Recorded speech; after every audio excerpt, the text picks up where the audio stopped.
Live from the Talking Joe Studios. It's Talking Joe.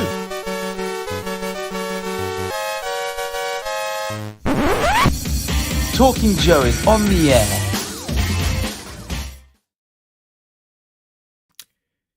Hey, it's me, Mark, and welcome to Talking Joe. We've got a very exciting episode with you, for you today, and we are going to be joined by a very, very special guest. There's a clue on the screen. The sharper listeners and viewers might work out that we're going to be joined by G.I. Joe legend Kirk Bozigian. But I'm not going to be doing it alone because I will be joined by regular co-host Tim Finn. Hello, Mark, and hello, listeners and viewers. Good to have you with us, Tim. Now, about to join us, and here's my blurb. Is going to be Kirk Bozigian. He's one of the most influential contributors to G.I. Joe, A Real American Hero at Hasbro, and the man behind many of the most diabolical elements of the line that got us hooked for life. He worked with Bob Prupis on the brand since before the big launch in 1982 as G.I. Joe product manager from 82 to 84, and then served on and off through the line through to 1994, the last year that the original run of A Real American Hero was on the shelves. So here he is. Thanks for joining us, Kirk. Hey guys, nice seeing you. It's very good to have you with us. And I was thinking, particularly with it being the 40th anniversary of the line, what better person to have joining us? There we go. 40th anniversary of the G.I. Joe Real American Hero toy and comic. Most importantly for us as a comic-centric podcast, the comic, but I think we love both equally generally. So very excited to have someone of your status joining us to talk through some of the origins, particularly of the G.I. Joe brand and the comic. Great. So how's about we start? Do you want to give us? I gave a little bit of a clue to some of your history, but do you want to give us the plotted history of sort of your time at Hasbro and specifically around the G.I. Joe brand? Sure. Well, I started at Hasbro well before the G.I. Joe brand was reintroduced in 1982. I started working at Hasbro in 1978, the summer of 1978, as an advertising copywriter. So I was responsible for doing a lot of the game instructions, all the packaging, catalog copy, etc. And as a matter of fact, one of the last items of the original G.I. Joe line, the 1964 line that morphed into the Super Joe line, I actually wrote the package copy for Terron, the ultimate villain, the Beast from Beyond, which was like a mechanized robotic dinosaur. And when I joined the Hasbro, the copywriter that I replaced, she moved on to the marketing department.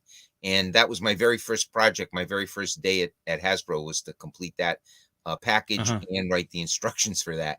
So it was a toy well ahead of its time. And very well written as well. But yeah, it does sound like a wild toy to get started. Yeah, like you say, ahead of its time. It had some quite inventive play features that maybe got. It was motorized. It used infrared light as a weapon. It truly was an idea way ahead of its time, and unfortunately, it came at the tail end of when the original series of G.I. Joe was winding down. Okay, so from your initial copywriting and the tail end of the original G.I. Joe brand, what was it? What happened next? Well, from there, I was as a copywriter, I got to interact with all the marketing department, and I struck up a relationship with Bob Prupis. He and I became great friends. He became a mentor of mine throughout my career.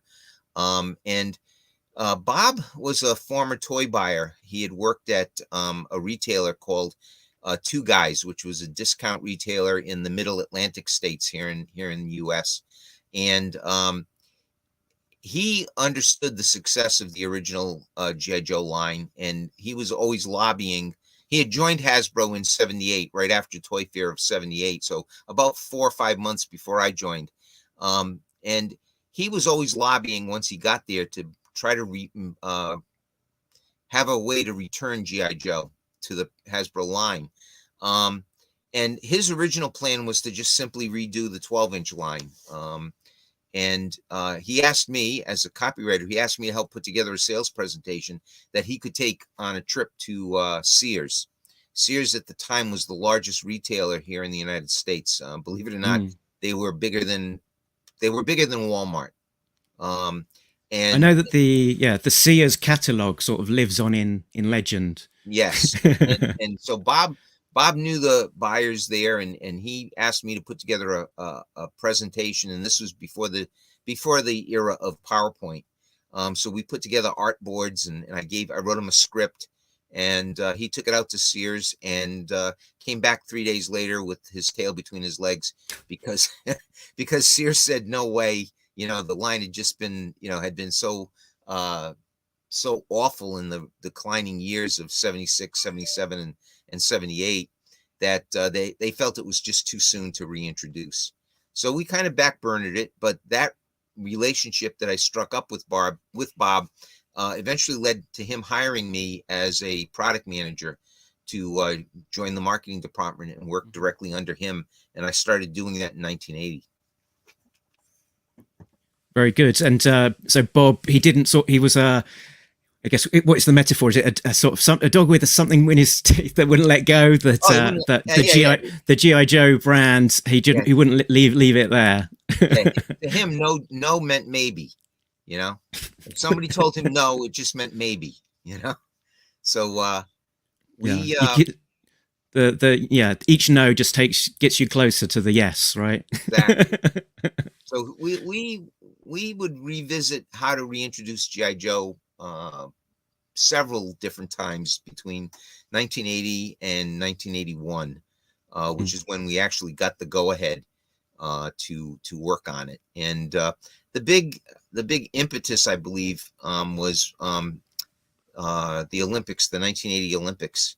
Bob happened to be up in Boston at a brunch on a Sunday, and the United States had just defeated. Everyone thinks it was the Russians, but I believe it was Sweden that we had defeated to then move on in the Olympics to take on the Russians, which we also defeated. And Bob came in on Monday morning all charged up because while he was watching the screen at the bar at brunch, and America won that game, the bar erupted into the typical USA. Bob came in on Monday morning and he said, "There's a spirit of patriotism sweeping this country now. We've got to cash in on it." So he called an emergency meeting of me, the R&D department, and he said, "We have to figure out a way to bring back G.I. Joe." And we were doing it under the radar. This was not part of any sanctioned product development. We had the head of product development in on it, Steve DeGuano, and others, but our bosses in marketing, we kept them in the dark because they would have killed it. They would have just pulled the plug on it. Hasbro was going in a different direction at the time. Hasbro was moving into an era of less and less resources. Literally, the company had one foot in the grave. It was being referred to by the toy press as has been, so it was a struggle to get any kind of money to fund things, and we kept it on the down low for a few months until we were ready to unveil what we planned to do. And what we planned to do was what you see basically in the 1982 toy line. It was give up on the 12-inch brand. Instead of buying a figure, the whole razor blade strategy of Barbie and G.I. Joe, which was to buy a 12-inch figure that was dressed in basic, utility fatigues, and then go back each week and add to your collection by buying more and more upscale equipment and uniforms. we decided to model our toy line after what had been happening in the world of action figures, which was a smaller figure, which basically started with Micronauts. Micronauts was a 3 3/4 inch, one of the lead figures in that line was a 3 3/4 inch line of figures with vehicles. Star Wars adapted that and set the standard of that 3 3/4, 4-inch figure. And so we just said the razor blade will be buy the vehicle and use the figures as the blades. You're going to want to fill up the vehicle with all the figures. And that was our basic strategy that carried through for the next, 14 years. Right. So once you'd been doing your secret research, you'd sort of as I understand it, it came into, the boardroom presentation for the kind of, sort of prove what you've got or shut up kind of approach. Well, and that was exactly it. And we were, it was, prove what you've got. And we were told you got nothing. And we were told that 3 times. And like I said earlier, Bob's response to all that was a no simply means maybe. So let's go back and figure out how to do this better. The second time we showed it, the third time really was the charm. The second time we showed it, Stephen Hassenfeld, who was the chairman of Hasbro at the time, said, "You're not showing me anything I want to do right now. I'm not going to invest this company's limited resources into a brand new boys action figure line because you're just not showing me anything exciting." He said, "You have 2 weeks to put together a plan that will excite me." And so after he left the meeting, we all thought, well, that's it. We're done. Bob said, "Let's go, boys. We got 2 weeks to prove it." So he called in our ad agency, Griffin Bacall. And the next day they were up in Rhode Island. We were in a conference room. We showed Griffin Bacall what we had plotted out as our line. And the discussion centered on what can we do to turn this line into a real brand? How do we get it launched? And I remember Joe Bacall saying, well, we're at a major disadvantage because in today's world of action figures, boys need a storyline. They need a way to understand how to play with the toy you're showing them. Star Wars has its storyline. Star Wars had that very first movie. They had the second movie that was coming out or had come out. I forget the timeline now. But they said, we don't have a $30 million movie. So we got to come up with something to tell a story.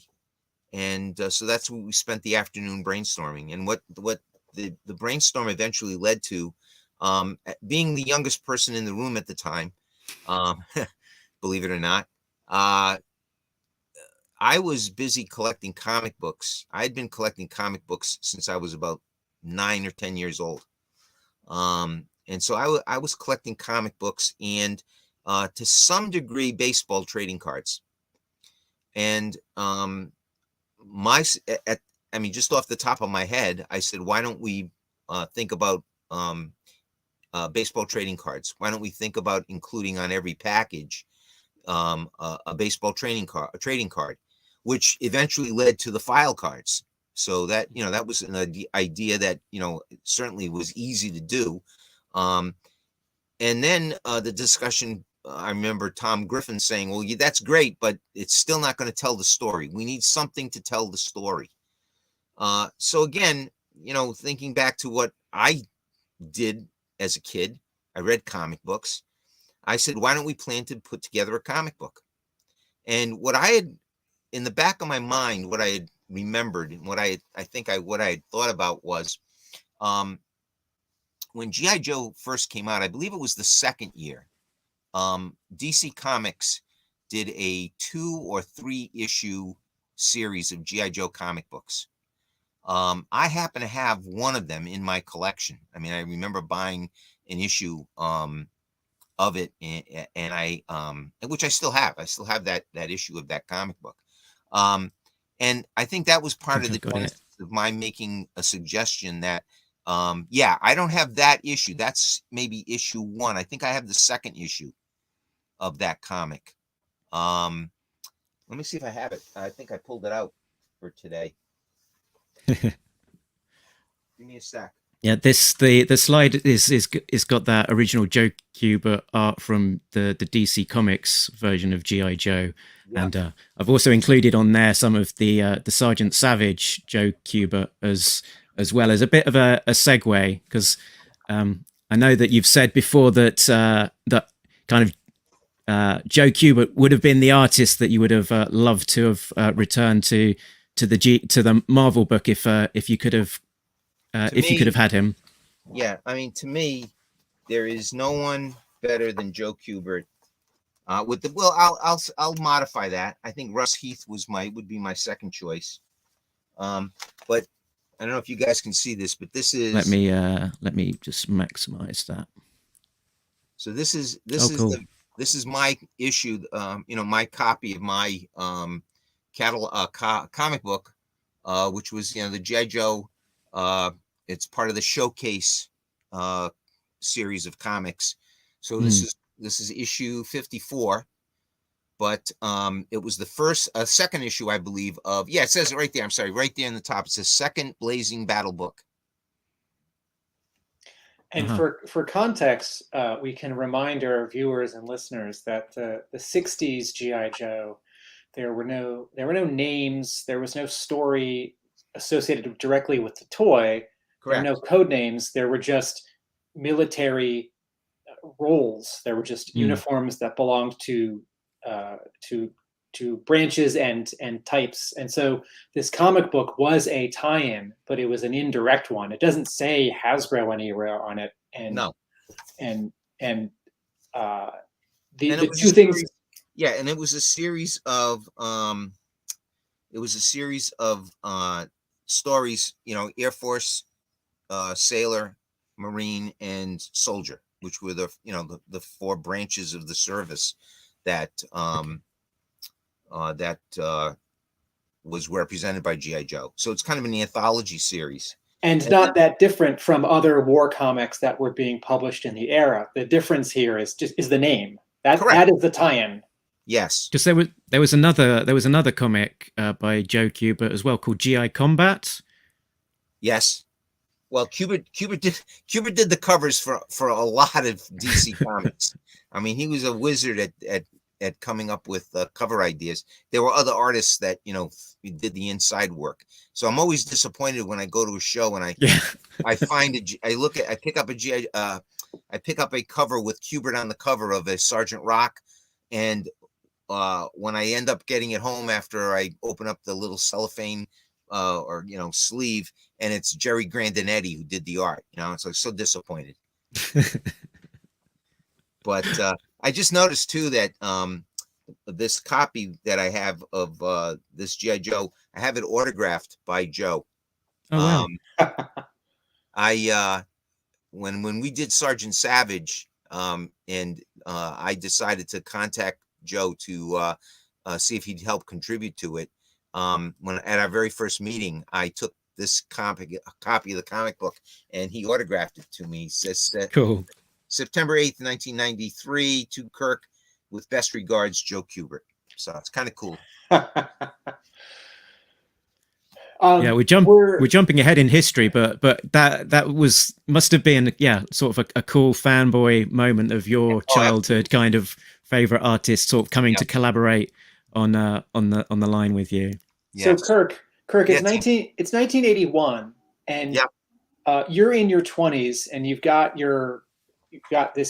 a real job with a capital J. Yeah. Are you still at that point buying comics regularly? Were you getting them in your 20s? You were still okay. I still buy them today. So excellent. So you had not given up on comics in your teens. No. Where did you get your comics? And in your youngest years and then into your 20s, did that change where you got your comics? Oh yeah, there was a whole evolution. The comics that my very first comic book and I know I kind of prepped for this because I had asked you guys what we were going to be talking about. So I wanted to have some visuals. So my very first comic, I actually happen to have How This Survived, because my mother would purge my collection. Oh Okay. no. Period. Oh, the typical, my Yeah, mother yeah, would. yeah. So I had an older cousin. He was about 4 years older than I was. And he is the one who got me introduced to comics. And I'm going to guess I was introduced to comics maybe 1958, 59, when I was about 7 years old. And the one comic, I don't understand how this survived. Okay. And maybe it's just because I kept it under my pillow at night. I don't know. but it's a Joe Hubert cover, Our Army at War. Oh, cool. 12 cents. So, this is an oldie but goodie. And it certainly is well worn. And I've read it many times. And it's him, with Easy Company. And I'm just looking at December 1961. So I've been reading comics probably a year or two before this, but literally I started collecting comics around this time, 1961. So I would have been about 8 or 9 years old at the time. Where did you get them? I would get them at local drugstores. On spinner racks or magazine racks. The magazine racks at local drugstores. In fact, around here we didn't even have spinner racks. The drugstores would put them right in there, mix them right in with their magazine rack. And so the lower shelf would always be comic books, and it would be, whatever, Archie comics, DC comics, and you'd have to kind of fumble through the titles to find the ones you were looking for. And they only got maybe even one or two, maybe if you were lucky, they'd have 3 copies of a particular title. So I had to make sure I found out that they'd get them in on a Tuesday. So I'd make sure I'd get to that drugstore, and they weren't that close. I had to do a little bit of, walking. But I would make that route every Tuesday. Then when I got into high school, there was a drugstore right across the street from my high school. And I discovered it wasn't only on Tuesdays that drugstore was getting their issues. They were also getting delivery on Thursday. So I would, as soon as school was out, bang, I was across it, because my father would pick me up, because the school was a Catholic high school several miles from my house. So my father would pick me up like at 2:30. So I had between 2:15 and 2:30 to run over to the drugstore, scan the rack, buy the 3 or 4 issues that I was interested in buying, and be waiting for him outside the door. So that's really where I purchased my comic books, all local drugstores. Did you have an allowance? Did you have a job in middle school, high school? I didn't have I had I had a job at my father's store. He ran a small neighborhood market. It was never a set salary. He would always just give me, a couple of bucks at the end of every week for helping him in the store, because he didn't believe that you should be paid to help your father. But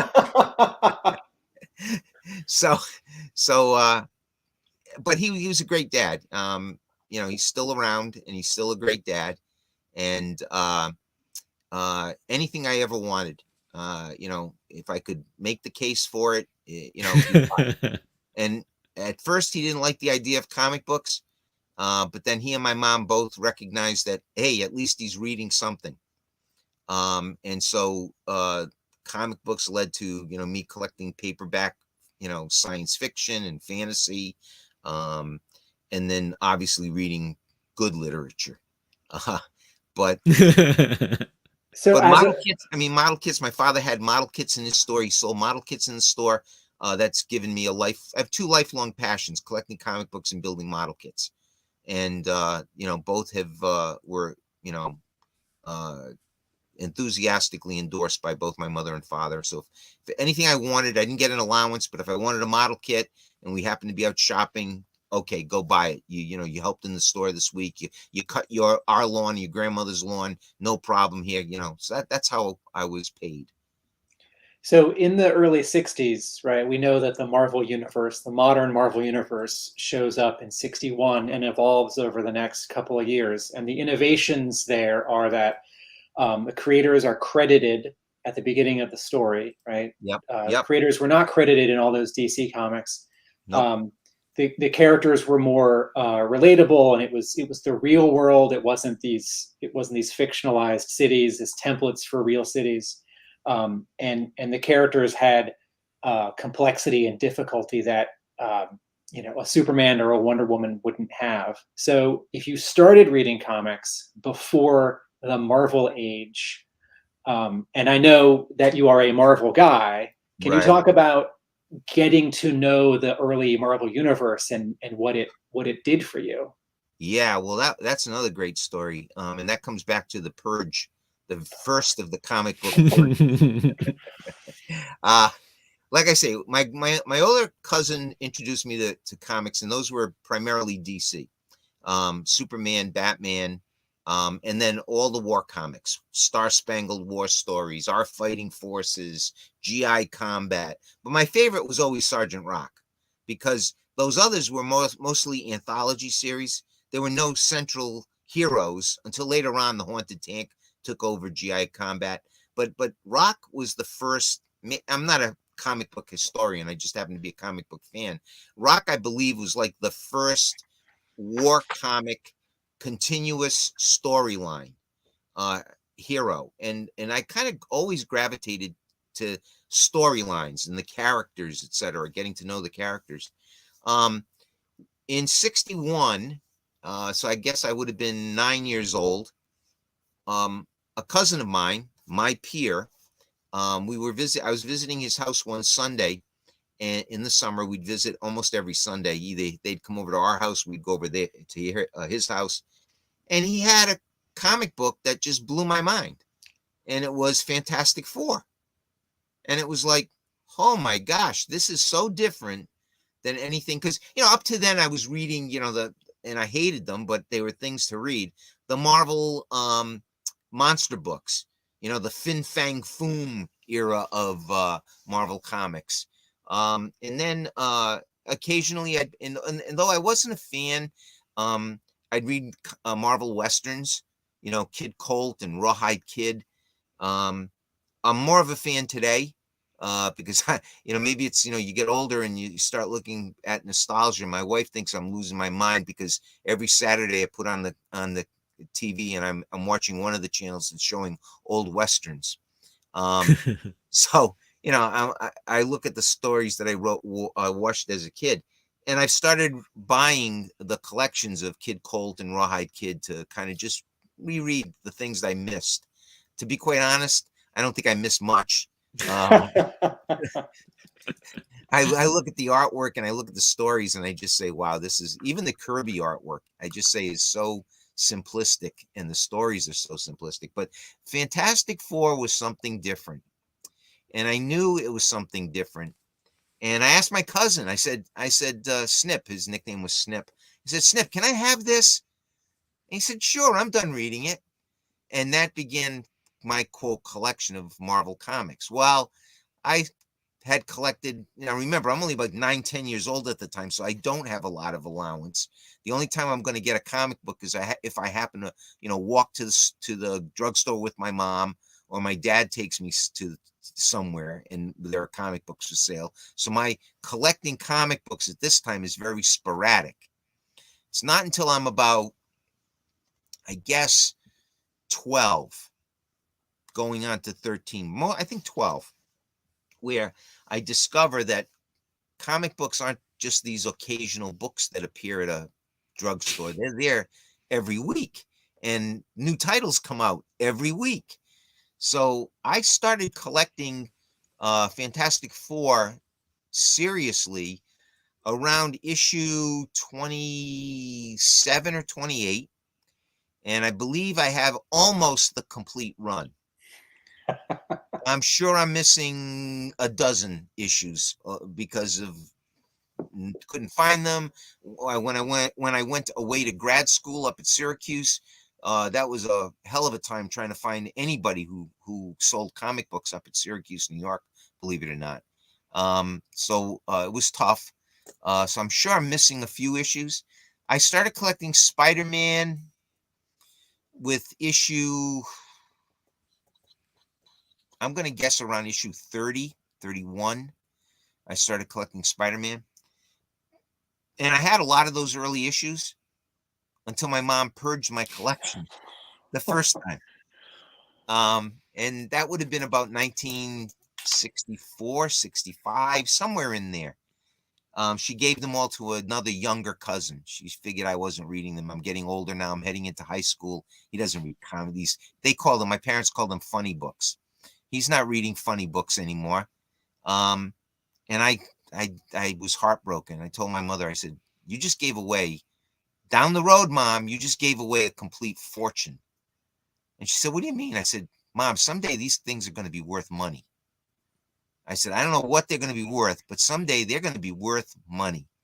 And then I started, seriously collecting and keeping them hidden from her. And you said the first purge, which does that imply that there were more than one? Yeah, there was a mini purge, about another year or two down the road where she got rid of maybe a dozen or so Sergeant Fury Howling Commandos books, which I've since replaced. But again, I sporadically, I believe I started collecting Sergeant Fury almost from issue 1. With limited funds, that would be if I was confronted with, I could only make one purchase, that would be the purchase I would make, would be a Sergeant Fury comic. And again, I know I don't have the complete series, but I have quite a few.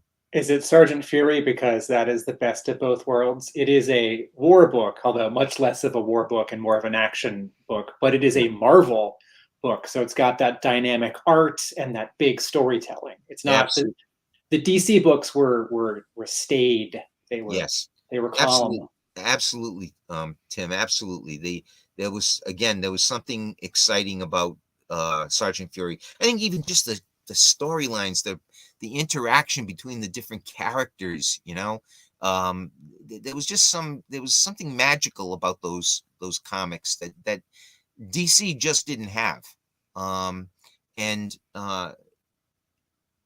eventually, even with DC, as much as I liked Hubert and as much as I liked Russ Heath, who did primarily, I guess, the artist on Haunted Tank, as I recall, those stories just weren't the same as Marvel's stories.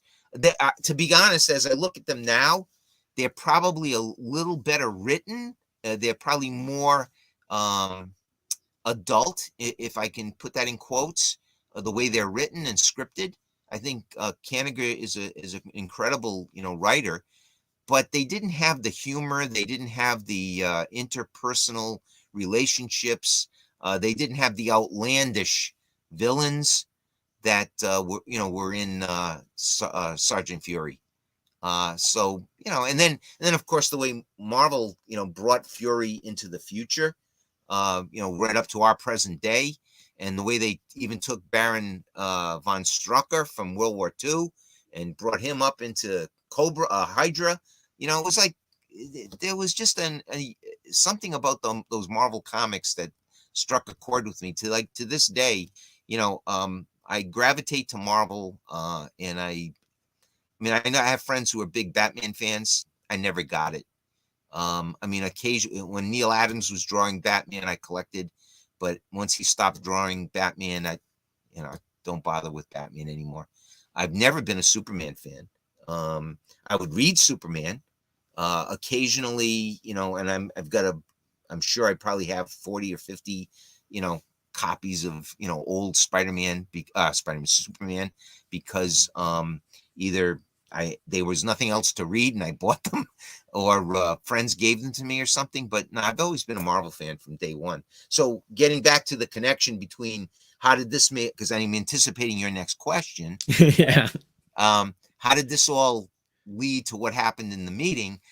Off the top of my head, I just said, why don't we contact Marvel Comics to see if they'd be willing to do a an issue of GI Joe. And I think the other reason I mentioned that was because I knew Marvel was always doing licenses.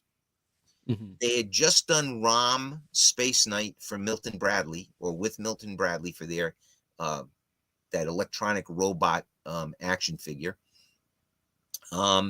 They had done were doing maybe, and again, I'm the timeline, you know, when you get to my age, I don't know what the timelines are anymore, but I believe they had started doing Star Wars comics. So I knew that they were open to licensing, to doing licensed comics. So Joe Bacall and Tom Griffin set a meeting up with Marvel Comics that week, maybe the next week, but within a couple of days of our meeting. And the next thing you know, Joe and Tom are back in our offices with a jingle, with a storyboard for a commercial, and then the rest is history. I mean, they had struck some kind of relationship up with Mike. At the time, the publisher was Mike Hobson, and they struck up a relationship with Mike. And I think what they did was they dangled, and I mean, this to me was the brilliance of what they came up with. They took the germ of an idea. Let's contact Marvel Comics and have them do a licensed comic book. They said, why don't we, in talking with Mike Hobson, I think the way they enticed Mike to do it was, we're going to advertise Marvel Comics and spend $1 million a year advertising Marvel Comics, The Adventures of G.I. Joe. That money against the G.I. Joe title would spin off to kids going and buying other Marvel comic books. And I think Mike recognized that. Yeah, a lot of. Oh, Tim, that was you? That was many of us. Yeah. You know, G.I. Joe is this gateway to Marvel Comics and comics. Right, because, you know, one of the things I've been doing over the last, like, I'll be honest, I don't really dig a lot of the comic book writing these days. I love the artwork. I don't really dig the storylines too much, but I've been doing a lot of reading of comic book history. And Marvel at the time was, I didn't realize this, the whole comic book industry in the early 1980s was practically going out of business. Kids were not reading comic books any longer. And I think what we did was we kind of reinvigorated the whole area of buying and reading comic books through those G.I. Joe animated commercials.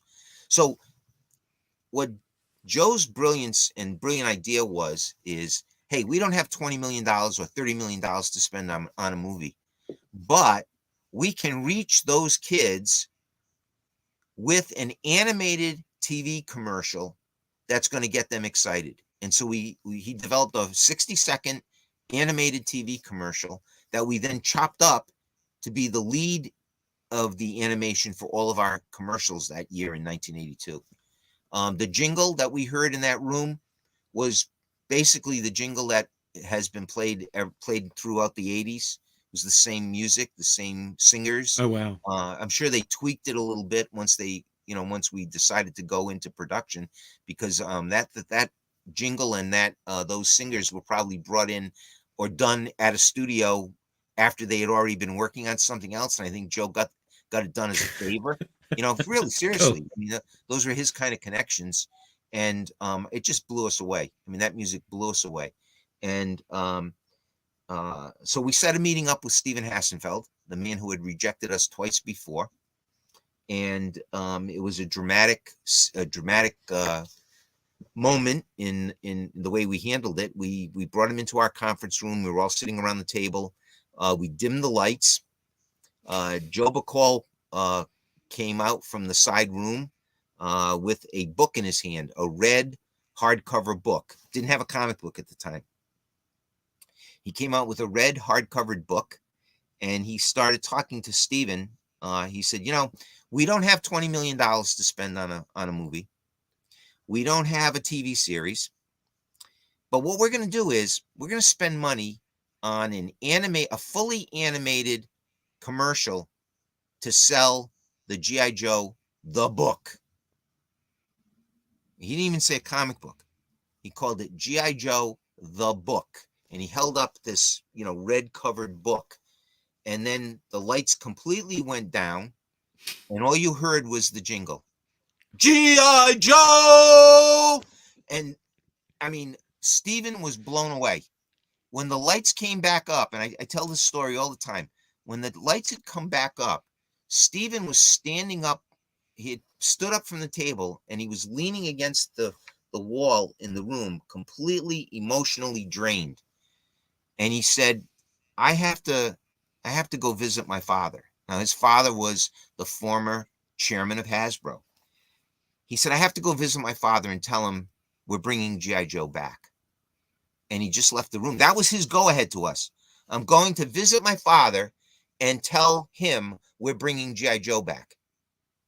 The kicker is his father had died 2 years earlier. He went to see his father at the cemetery and let his father know, because G.I. Joe was his father's, pet project. I mean, G.I. Joe is what catapulted Hasbro from a tiny little toy company into the second, third, or fourth largest toy company, depending on the year and depending on the product line. And it was just, it's such an emotional meeting that we were just all blown away. And that's how we knew we had to go ahead. He never officially said, go ahead and do it.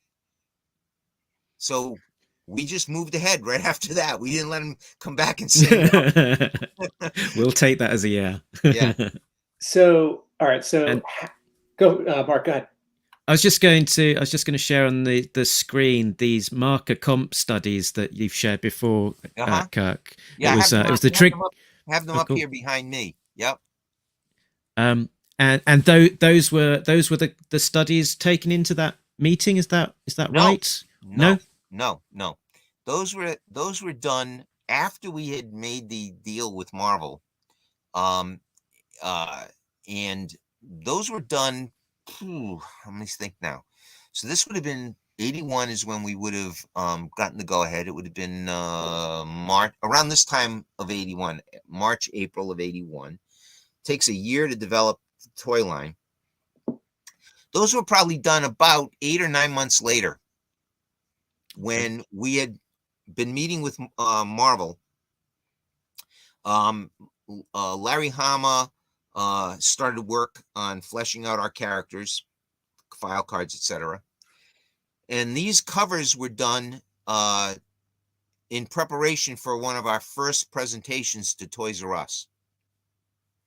So I was asked which one I liked, and I chose the one on my screen right, the one with the troop, the troops jumping off the tank. And that eventually led to the cover that you see on G.I. Joe 1. Yeah, I've got that to hand there as well. Do you know who the artist was of those studies? No, I don't. I've been asked that, and I don't know. I don't know if it was Larry. It kind of looks like Larry's early sketches, but I'm not sure. I recall showing these to Larry and asking him, and he said they were not him. Okay, so they're not. Okay, but that's not a transcript that I can double check. That's a memory of of his sitting in front of him. Yeah, and again, I don't know. Maybe it was Herb Trimpe, because Herb did the artwork, for the cover. So I don't know. Honestly, I don't know. I know it wasn't our ad agency. It was done by Marvel Comics. So okay. We should ask Ed Hannigan, because Ed Hannigan was doing a bunch of cover sketches at the time, and a little bit later a cover for Marvel. Okay. Yeah.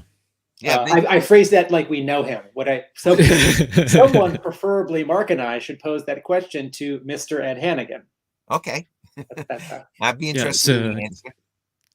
Yeah, he did a lot of those sort of early SketchUp versions of covers as well, in the manner that Larry did as well. So yeah, if it wasn't him, he might know who yeah, and again, it could have been Marie Severin. Who knows? She was in that Marvel bullpen doing a lot of background work for them. Anything that came up. I mean, who knows? Honestly, I don't know. Kirk, I want to go back a half step. You were going to newsstands did you have a first comic book store? Because comic book stores happened in America starting in the 70s because of changes in distribution. Yeah. And this is one of the things that made comics better and more accessible, and then later less accessible because they were only in comic book stores and not at every newsstand and drugstore. Did you, in your neighborhood or when you visited someone, did you have a first or a regular comic book store? The first comic book store that I remember opening in this area probably opened in 1975, 1976. And it was a store near where I was living in East Providence. I had just gotten married, and it was right by my house. So I'd stop there on my way home from work after leaving, work, not Hasbro at the time, but after leaving work, I'd stop there and check it out. I remember I remember thinking, wow, this is great. This guy gets all these comics. I don't have to worry about, traveling to, because believe it or not, as I started to drive, and I would travel to 2 or 3 different drugstores because that's how sporadic the distribution of comic books were. And if you were collecting certain titles, this drugstore might not have had Fantastic Four, but if you drove 3 miles away to another drugstore, they did have it. So I would routinely each week travel 3 or 4 different drugstores trying to search out the comics that I knew I was collecting. The modern equivalent of that, of course, is toy hunting. Yes. Well, I drove to Target, and there's a Walmart 5 towns over, and if I get on the highway, there's a Toys R Us. Yeah. I might just ask a friend to ship it from Nebraska. Yeah. So so when this store opened, it was like, wow, I mean, you get everything. So that's when I started collecting from that store. And even today, now I have a store about a mile or 2 away from me that, I've been trading with him now for the past almost 30 years.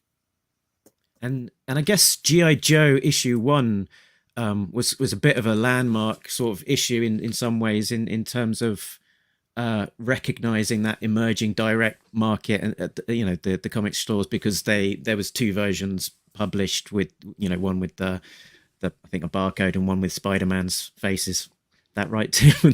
and so there's a differentiated, slightly differentiated version of the comics being produced in this era that people are beginning to notice, going to the direct market or to the newsstand. Yeah, I think I think the bigger shift is around that year when certain publishers and then Marvel and DC start publishing some series that are only for the direct market. Mm-hmm. So, like jumping ahead a few years, Punisher was newsstand and direct market. Punisher War Journal, which was 50 cents more, was only for is that true? Punisher Wars, Excalibur, right? There were some titles that were direct market only because either like the newsstand sort of channel couldn't take that many titles, or because a book didn't have a broad enough appeal, but for a higher price, it could sell less, but sell enough. And then in some cases, it was a little spicier. And there were publishers, I think like Pacific, that were direct market only. And then the other thing that was happening in the early 80s is that some publishers were starting to publish with better paper and better color separations. And so maybe sort of sideways, the observation here about issue 1 of G.I. Joe is that it is double-sized, and not every issue number 1 is double-sized. And it's on much better paper than almost every other Marvel comic that month, and all of the future issues of G.I. Joe. And the reason being, I believe, and I'm going to speculate here, it was only supposed to be a one-shot. There was no plan for that to be a series. That was supposed to be a one-shot.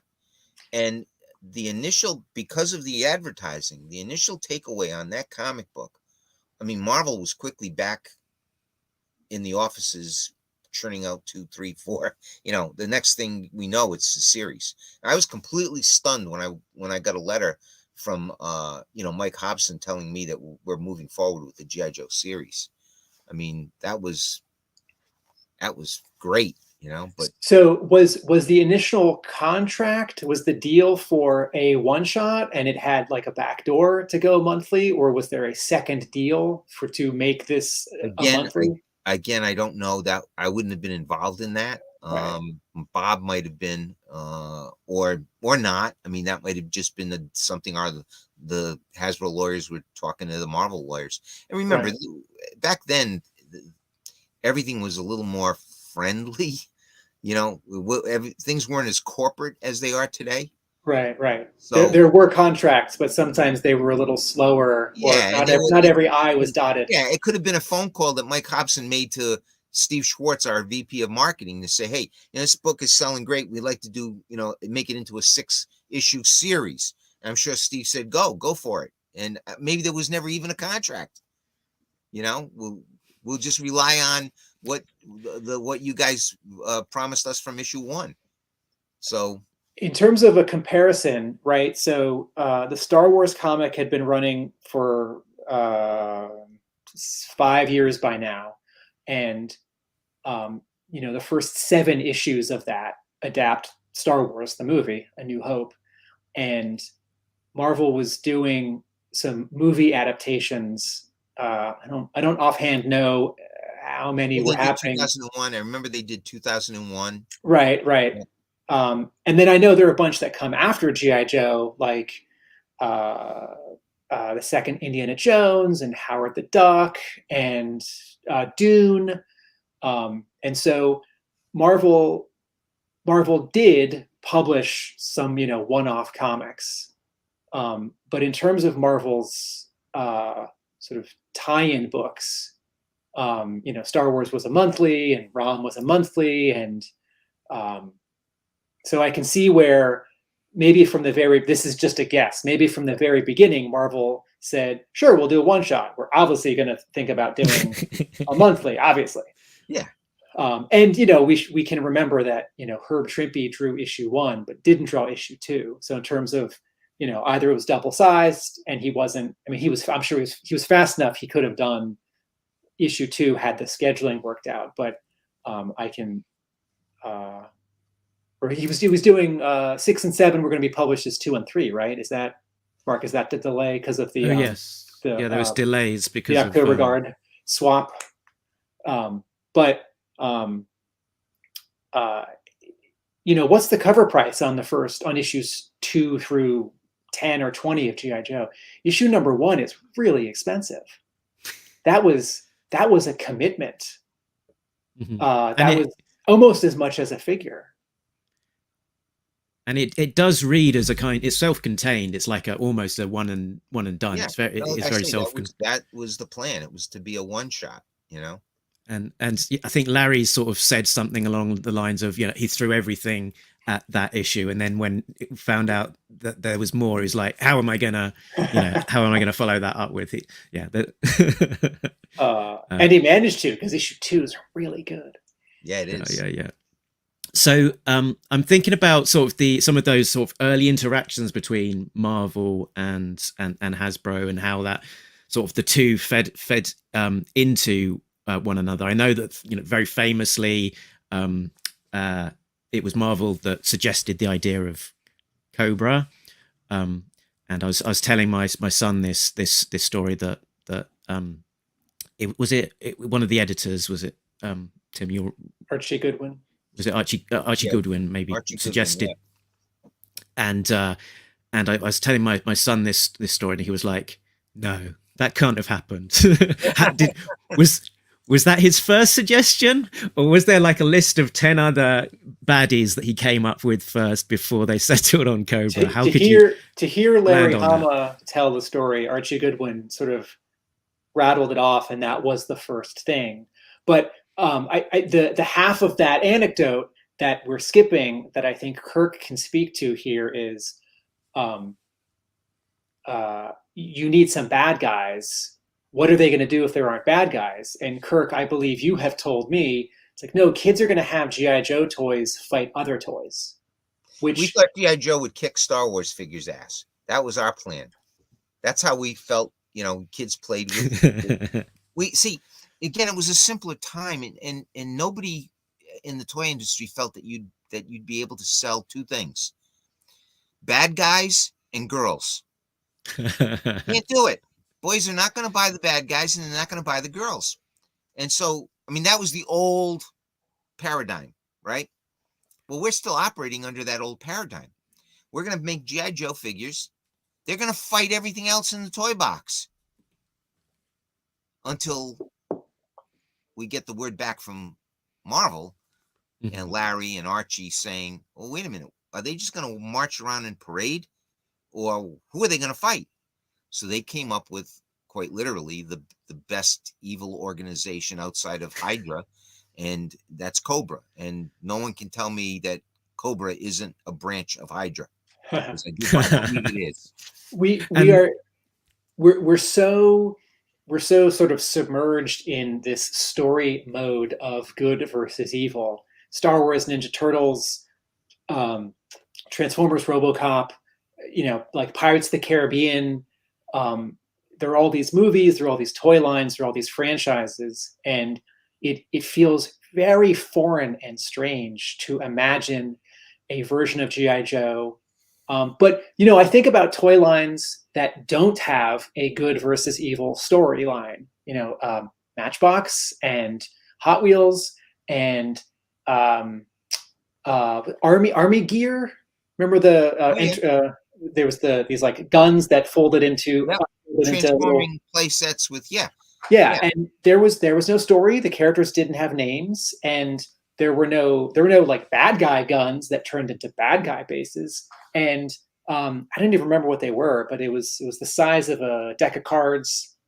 It was black plastic, and there were maybe 5 or 6 of them. And it was a little activity kit, and mine had like a little car, and you could like click it in and push the button and it'd shoot it out. But the same black sort of deck of cards size, my brother, he got the other one, and it had a little helicopter with a zip strip, but you could fit all the pieces into this little base, this little template, and it could slide into your pocket.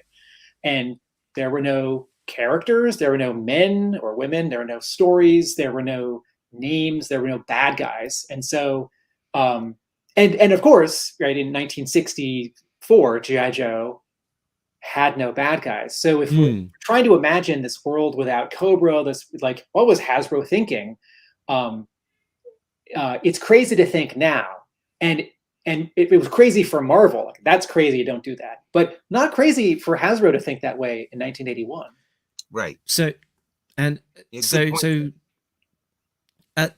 at the point at which Marvel says, who's the bad guys, how far you got in the development of the actual toys? We were way down the road. So you pretty much got the entire first line sort of design spec'd out. That's why the Cobra officer and the Cobra trooper are pretty much the same figure except for decoration, because we were way down the line. In fact, we couldn't even get Cobra Commander out in time. We had to make Cobra Commander a mail-in, which was great. It's great accident of fate. We had to make Cobra Commander a mail-in premium, because he was getting developed way down the road. So yeah, we had to crash Cobra into the line. So you were able to. If I'm not mistaken, I believe the first 1 or 2 shipments of G.I. Joe figures that came into the States didn't even have any enemy troopers in them. We then had to, make an adjustment to the character weightings for shipments 3 and on. So it's also worth like comparing G.I. Joe to Star Wars here, because in comics we might think like, well, what's the Marvel comparison? But sort of in like larger culture and in toys in 1982, the comparison is Star Wars, because they're the same size, although G.I. Joe's superior in every way. But you have this story, you have good and evil, you have vehicles.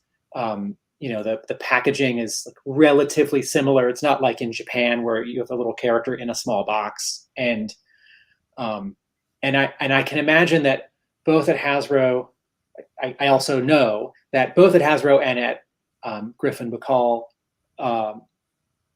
oftentimes someone was thinking sort of, can we make this more like Star Wars, or can we make this less like Star Wars? Because Star Wars, if you sort of like, the comparison is if you took like your top 10 brands right now and mushed them into one. It's like, that's what Star Wars was in terms of the like slicing the pie. Star Wars was almost everything in the late 70s and early 80s. And so, when I look at Cobra, Soldier, and Officer, and I squint, I see the Stormtrooper. And, when you see Cobra Commander, I see, say, Darth Vader. I know that's not a perfect comparison because Cobra Commander doesn't use a sword, but in terms of sort of a character weighting and how much time is there to come up with some bad guys, I can imagine a conversation happening at Hasbro. It's like basic soldiers, right? Something simpler, and it's, you're not going to get a Destro or a Scrap Iron when you're in a rush. Right. No, exactly right. And we only had, again, Hasbro was so small at the time. We had one guy designing all the figures, Ron Rudat, and that was it. He was it.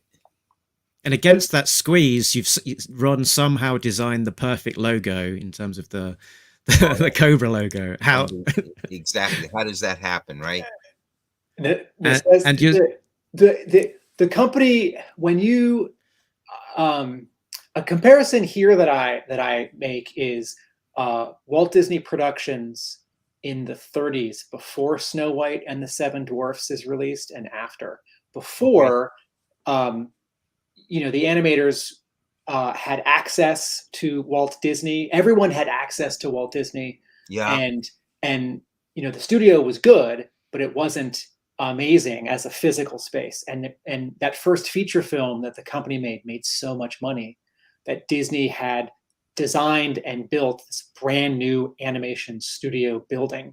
And now all the different departments were on different floors, and Walt was on the top floor, and you didn't have access to him. And is the work better when you're sort of you're the underdog and you're like crammed in? Yeah, so that's an interesting point. I think a lot of the magic of, not to say that there's less magic in the middle and later 80s at Hasbro with G.I. Joe, but a particular magic the first year or two or three is sort of the underdog and some desperation and not a lot of room and tools or funding. Yeah, no, you're right. That's excellent point. Excellent analogy between Disney and us at the time. How success can, change your company. And certainly, I mean, we got better as we got more successful. But we also started to miss a little bit of the magic as well. That early first couple of years was pure magic. And we caught magic in a bottle, I like to say. For sure. I'll just follow up on something you said earlier. You said that, a couple of things about boys and their habits, and so it ties into a question that we got from one of the viewers, Rachel, who's watching on Facebook. She says, was the girls don't sell mentality already in place? And if so, how did Scarlet make it into that original lineup? Purely by accident.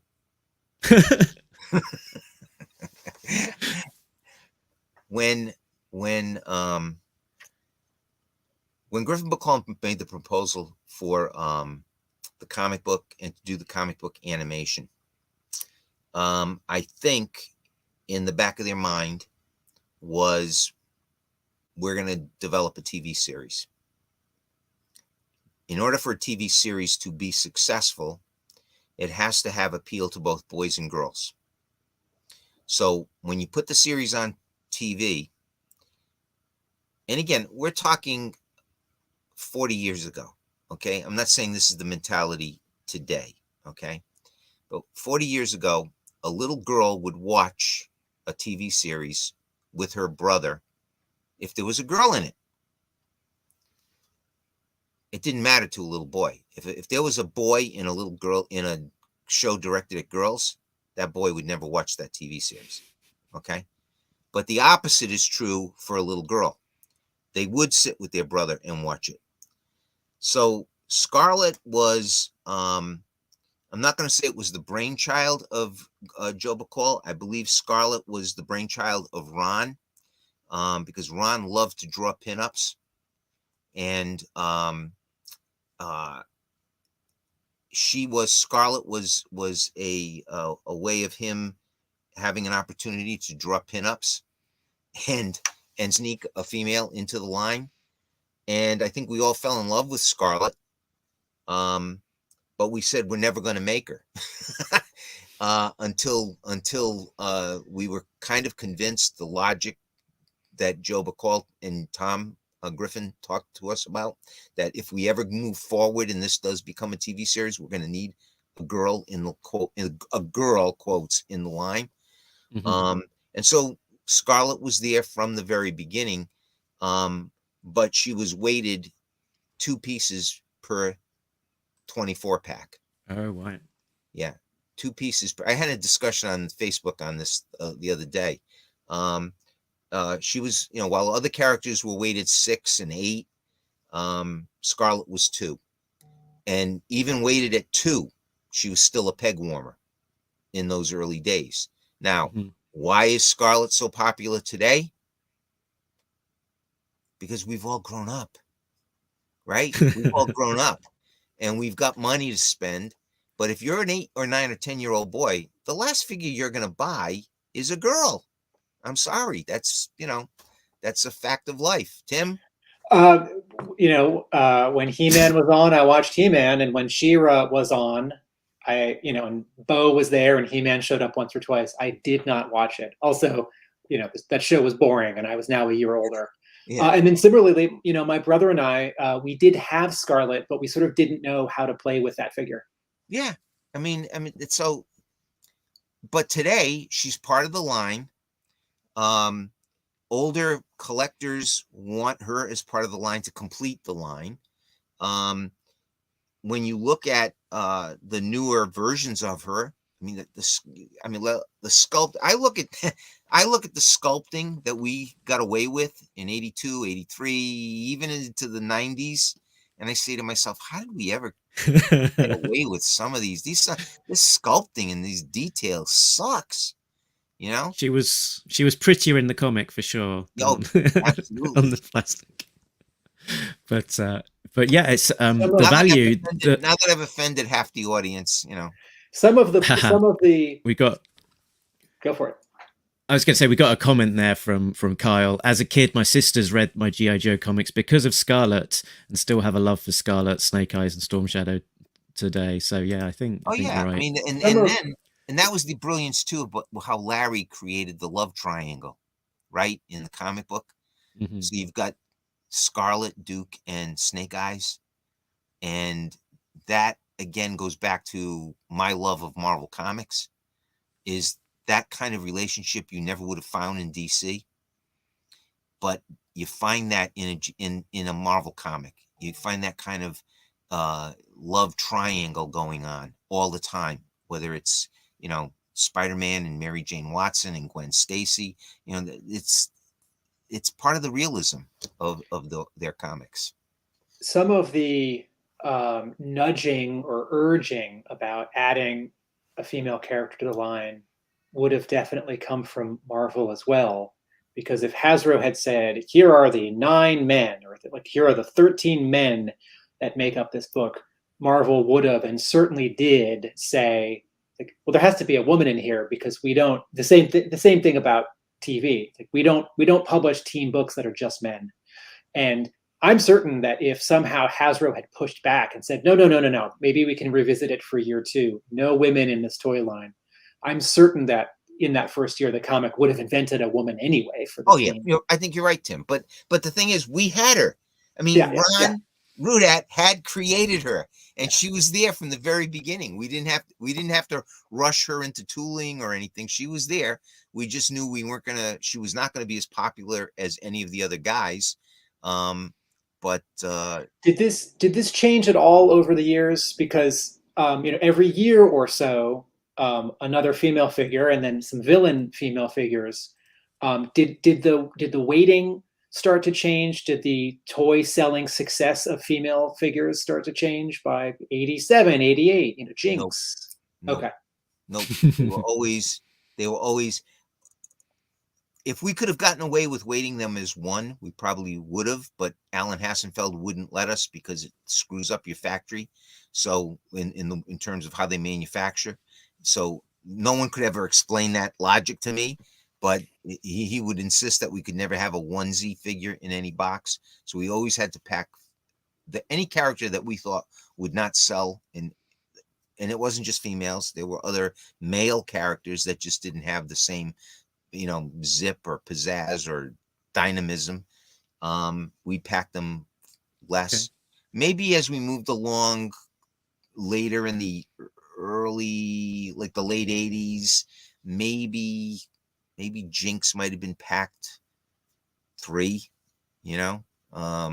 maybe, like, for instance, CoverGirl.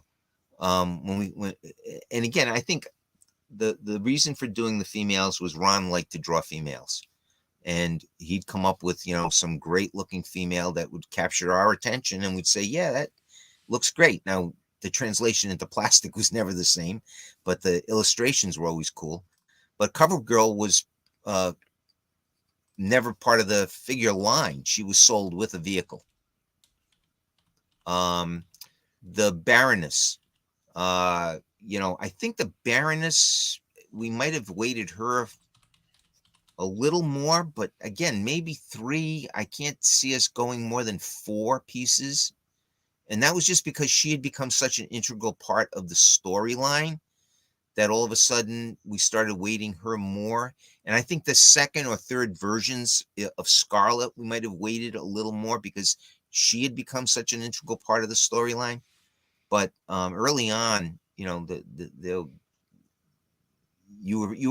toy line was appealing to 8, 9, and 10-year-old boys, and that's who was buying our product. And that's could I touch on the sort of about the Baroness and the origins of the Baroness? So I don't know if I sort of have got this story slightly back to front, but I believe that I've heard that Larry wanted to invent a female Cobra character to have in issue 1 of the book, and specifically to have a character without a mask, because most, all of the other Cobra characters have got the masks on, so it's harder to see their expressions and their emotions and things. So right. I think that the Baroness came about as a sort of a Larry Hama originated idea for issue 1, which then eventually saw its way into the toy line. Is that a right understanding, as far as you can remember?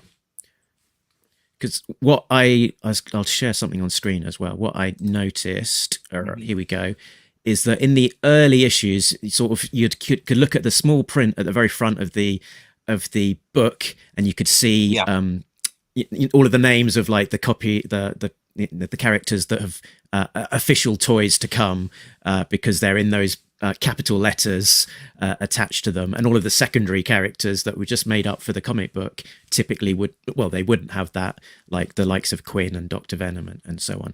And right. So this is from an early issue that Baroness featured in, and she's not down there, and it was only later on in that is issue 16 from October 1983. I've got that wrong on that slide. That we first see her in that small print. Mm-hmm.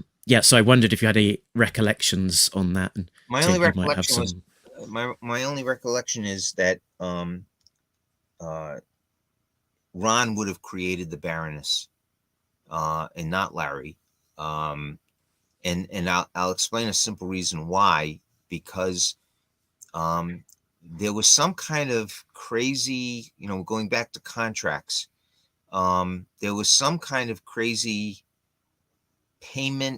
royalty payments that we would have had to make to Marvel if we created any of the toys that they created for the comic books. And that's why you never saw Quinn, the October Guard, as toys. They were created by Larry. And while I fought to try and have them included as part of the toy line, our lawyers just wouldn't let us do it because they didn't know how to break out the royalty payments. Now, I'm sure if somebody took the time, we could have figured that out. But we were running, 120 miles an hour at the time, and nobody took the time to do it. And least of all me. I just didn't have the time to get involved in that kind of stuff. But that's why I'm saying the Baroness had to have been a pure and total creation by Ron. Right. And also there's an analogy here. Mattel made He-Man and licensed the characters to Filmation to make the animation. Filmation invented Orko, and there was an Orko toy, and Mattel had to pay Filmation to make the Orko toy. Right. And I guess as well, we think about Larry as primarily the comic writer, and that he's I think it's easy to fall into the trap of thinking that he's at the end of the chain. The toys are given to him; he has to do something with them. But his role, I guess, was more complicated and nuanced than that. That he also freelanced for Hasbro directly. So it might have been that there was the Hasbro connection. There was some discussions with Larry about that. Yeah, Larry was brought in each year, like at the very beginning of the line. He was not an afterthought. Starting with year 2, year 1, obviously, we charged ahead on our own, but starting with year 2,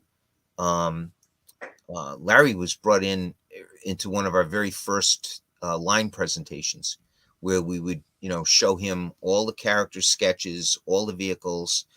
We'd lay out for him when the vehicles would be introduced throughout the year. So, whatever the Snowcat is going to be introduced in April. So Larry made sure he had a calendar. I mean, the guy was brilliant. He had a way of weaving these characters and vehicles into the next year's storylines so that they would almost match, if not exactly match, when the toy would be on the shelf. So you'd be reading the comic book and you'd be rushing to the store because that vehicle that's highlighted in that issue of the comic book would be on the store shelf. That's how closely we worked with Larry. He and Ron developed a relationship where, Ron would supply him with sketches early on of, hey, here's who we're thinking of including in the line. Larry would start writing the profiles on each of those characters. So it was a real, hand in glove kind of relationship. And that's triggering a thought as well, that sort of when the characters were initially come up with that initial line, at what points did were they given the names as well? Because like Snake Eyes, I think even on the card, the big bold says Commando, right? Commando, yeah.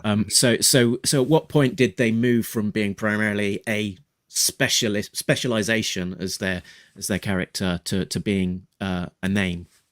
As soon as Larry fed us the dossiers on each character, and he would usually give us 2 or 3 names. Sometimes it would only be one because, hey, that's the name. Other times it maybe be 2 or 3 alternate names. I think Snake Eyes was always Snake Eyes. I don't remember any alternate name for Snake Eyes. I might be wrong, but I don't remember any alternate name. Plus a little time to clear legal. Yeah. But that you're right. But that didn't usually take too long. Maybe 2 weeks. Maybe it would take about 2 weeks to get those names cleared. Do you have more comics questions? Because I have a larger toy marketing question, Mark. I think we touched on it in the sort of the way that Larry would tie sort of the release of particular figures into the comics, and this was one that I've had a sort of a query about before. That we had the Dreadnoks, and they came out. They had like the old-fashioned swivel necks, but they came out in that first wave with the bull-necked jointed figures. So I was wondering if there was a delay, and in particular, I was thinking about the way that they appeared in the comics was that they had these three covers sort of in quite quick succession, with this scene of the dreadnoks attacking an airfield, which was reflected in the TV advert. So I wondered, is that all connected? Did the dreadnoks get delayed, and did that mean that then the advert was sort of moved back, and meant that the comic kept on featuring the same scene so that it could link to the commercial? Yeah, I don't know that I can give you an actual answer because I wasn't working on Joe at this time directly. But if I'm not mistaken, the Dreadnoks were a creation of Griffin Bacall. Oh, right. And we didn't have any licensing problems with whatever Griffin Bacall came up with. That was the kind of relationship we had with our ad agency. So I believe the Dreadnoks were the creation of Griffin Bacall, or Sunbow, call it Sunbow, which was, their animation division. So I guess that's why they were included in the line. I don't remember us, meaning Ron, coming up with the idea of doing these Mad Max type characters. I think it was a function of Griffin Bacall. As far as the timing, honestly, I don't know. Okay, that's right. Tim, Tim, do you want to move on to your question? Yeah, so this is shifting gears away from comics and back to Hasbro. So Kirk, the line gets more and more popular. Year 2, year 3, year 4, year 5, and I know that Hasbro expanded, more toy lines, bigger toy lines, more extensions of each toy line, and in terms of R&D, research and design, if you need to make more toys, you can hire more sculptors, more designers. I don't have a good sense of how the marketing department where you were, how that expands. And part of why I'm asking is that, like when you and I have spoken before, Mm-hmm. I have a sense of what you did in your position as you sort of got promoted. You'd have meetings with Marvel, you'd have presentations at the toy company, you'd go to Toy Fair. But on Facebook, you have posted a photo or two of some of the marketing team, the people who worked under you. And these are not faces and names that I'm familiar with. And you have said nice things like, to the best marketing team there ever was. Mm-hmm. And it occurred to me, and if Marvel wants to expand, hire more writers and artists, publish more comics, how does Hasbro in the 80s expand its marketing department, and what does that actually mean? What do new people, what do they do? Like your team.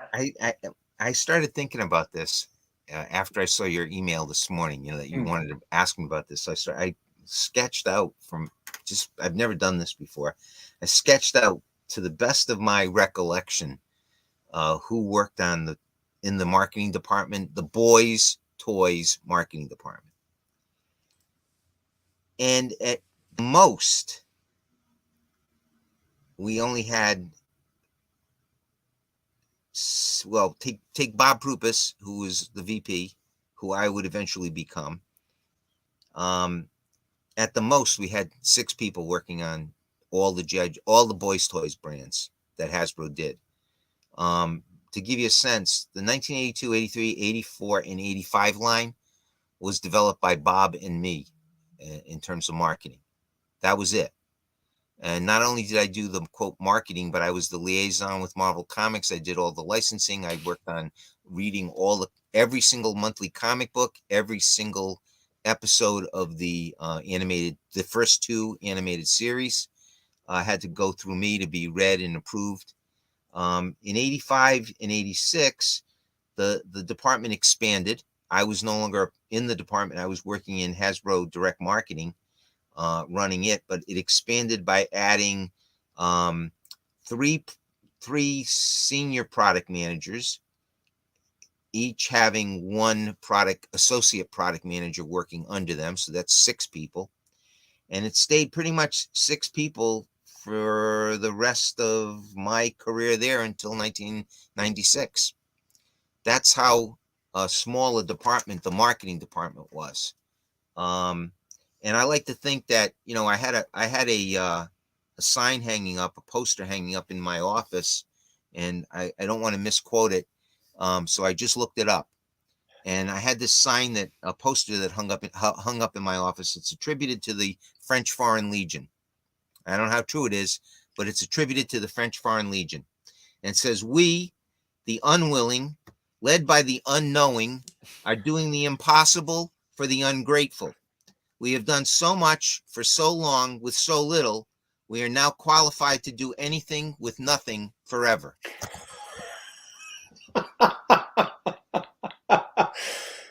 So that hung in my office throughout my career at Hasbro, because we were constantly, while other departments were growing, we were constantly being asked to do more with less.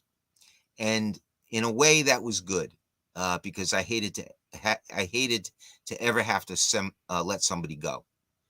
And once you start over expanding and then you hit a rough patch, you got to let people go. And I always considered the people who worked with me to be colleagues and to be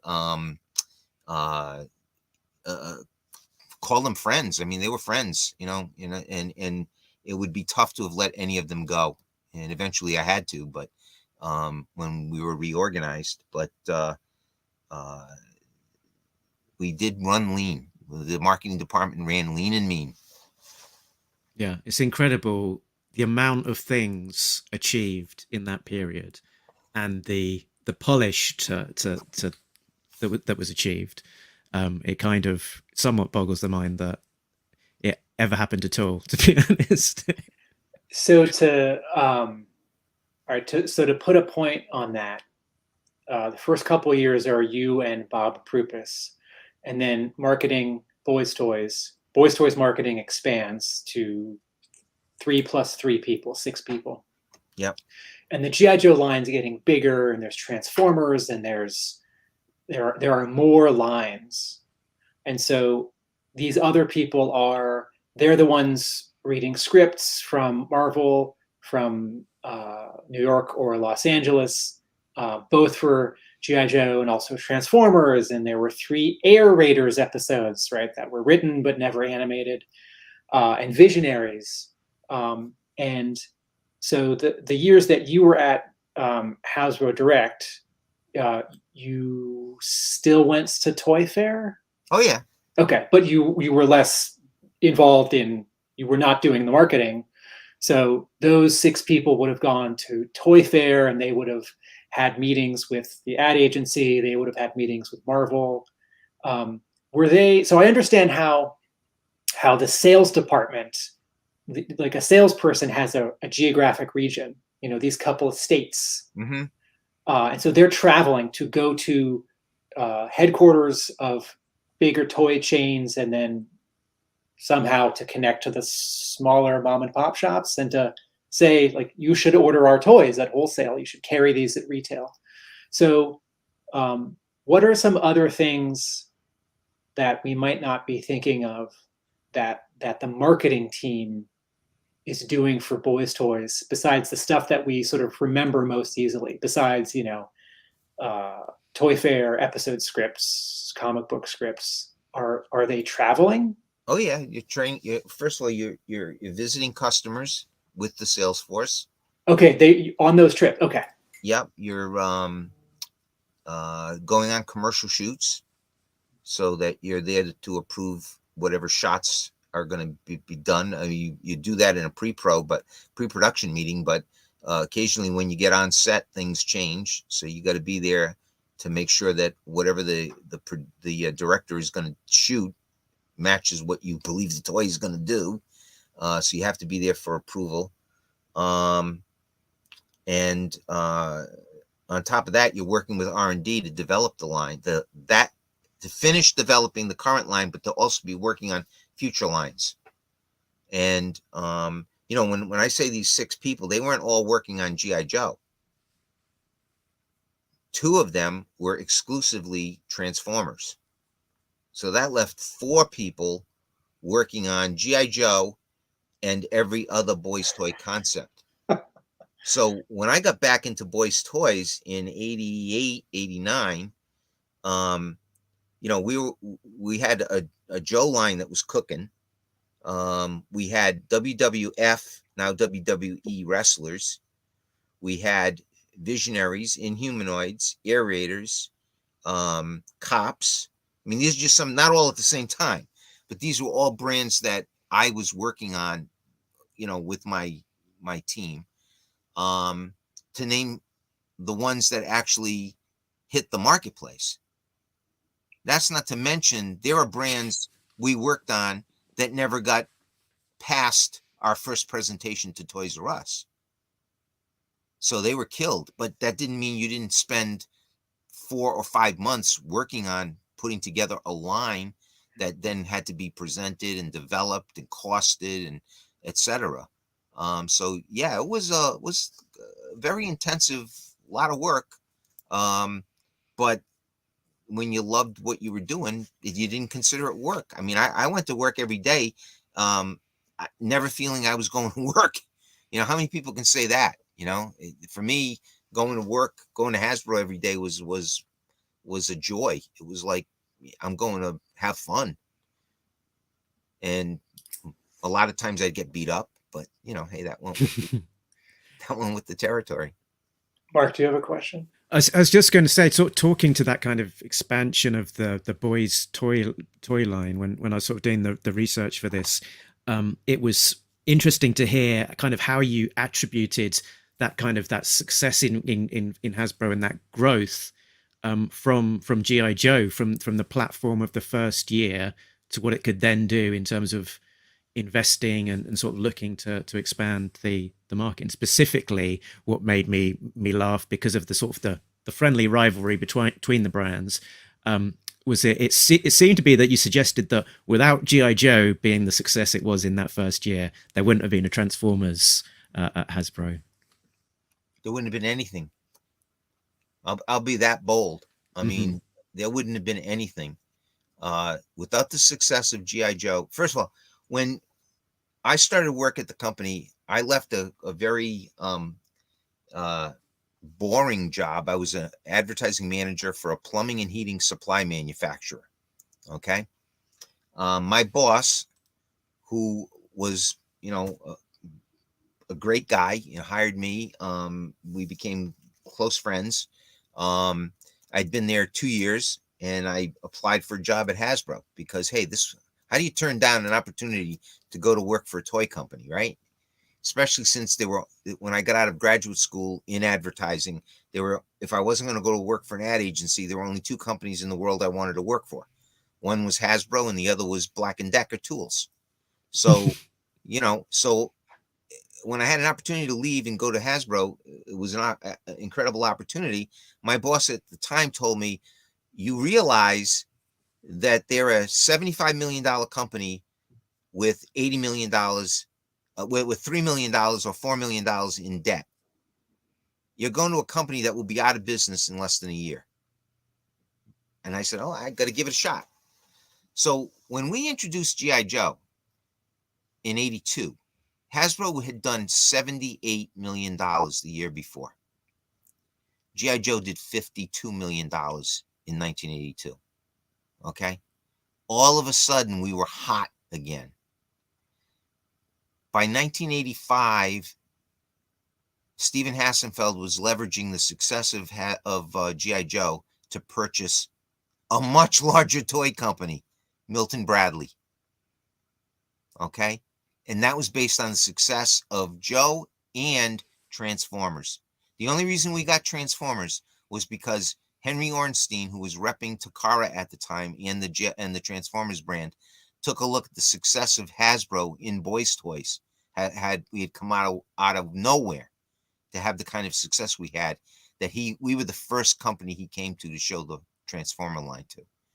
And Bob Prupis was the one who jumped all over it, because for Bob it was no guts, no glory. And and literally he lived by that motto. And that's what sent us into the stratosphere. So if I were writing the history of Hasbro, okay, the brand that rescued Hasbro from obscurity in 1964 was G.I. Joe, and the brand that rescued Hasbro from bankruptcy in 1982 was G.I. Joe, and the brand that catapulted Hasbro into the dominant player it is today in the toy business was G.I. Joe. So I like that sentence. We've been mentioning Transformers a lot with these last two questions.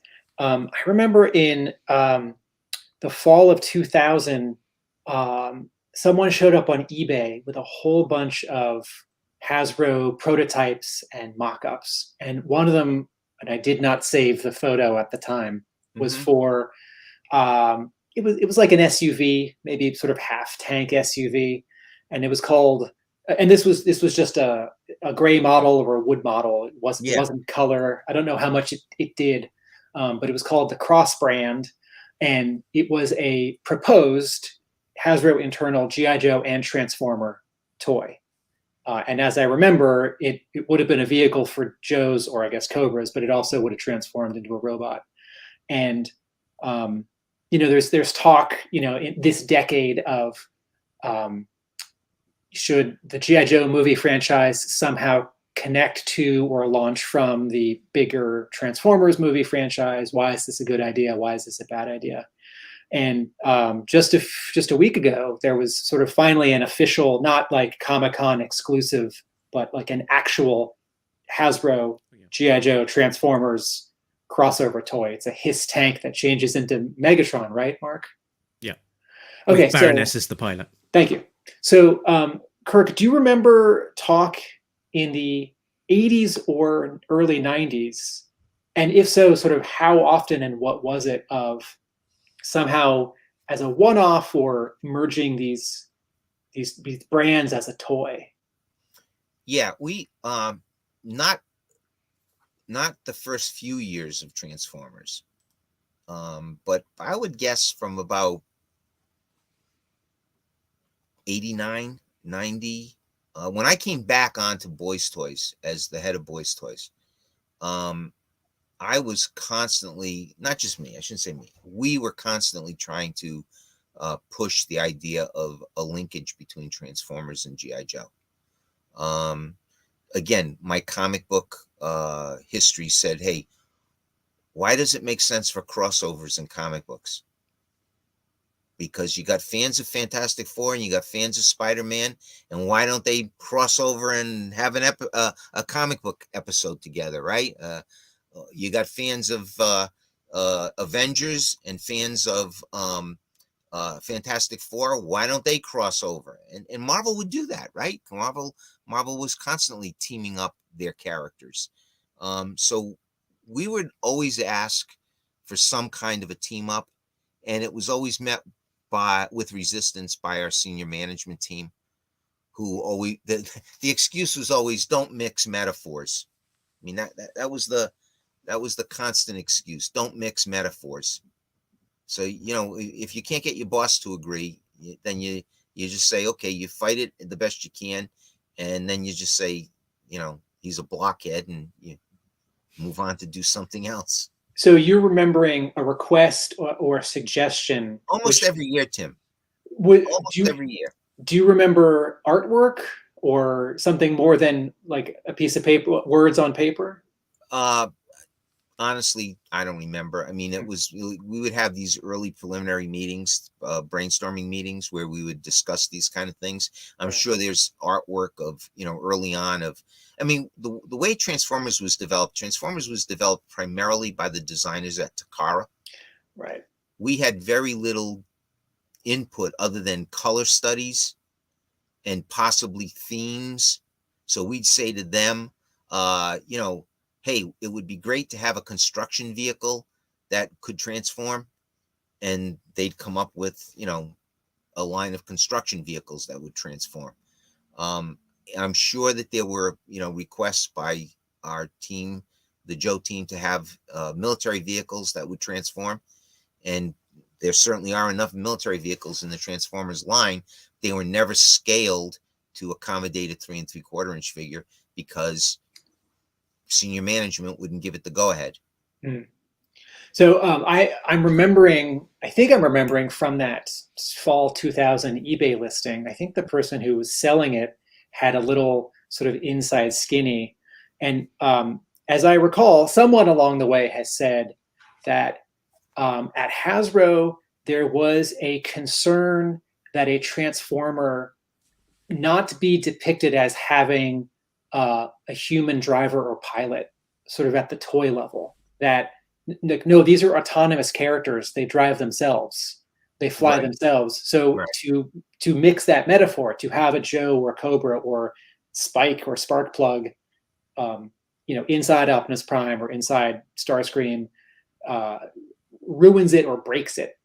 And I'm thinking about sort of the corporate thinking of not mixing these metaphors and how it seems so unbelievable to us in today's context.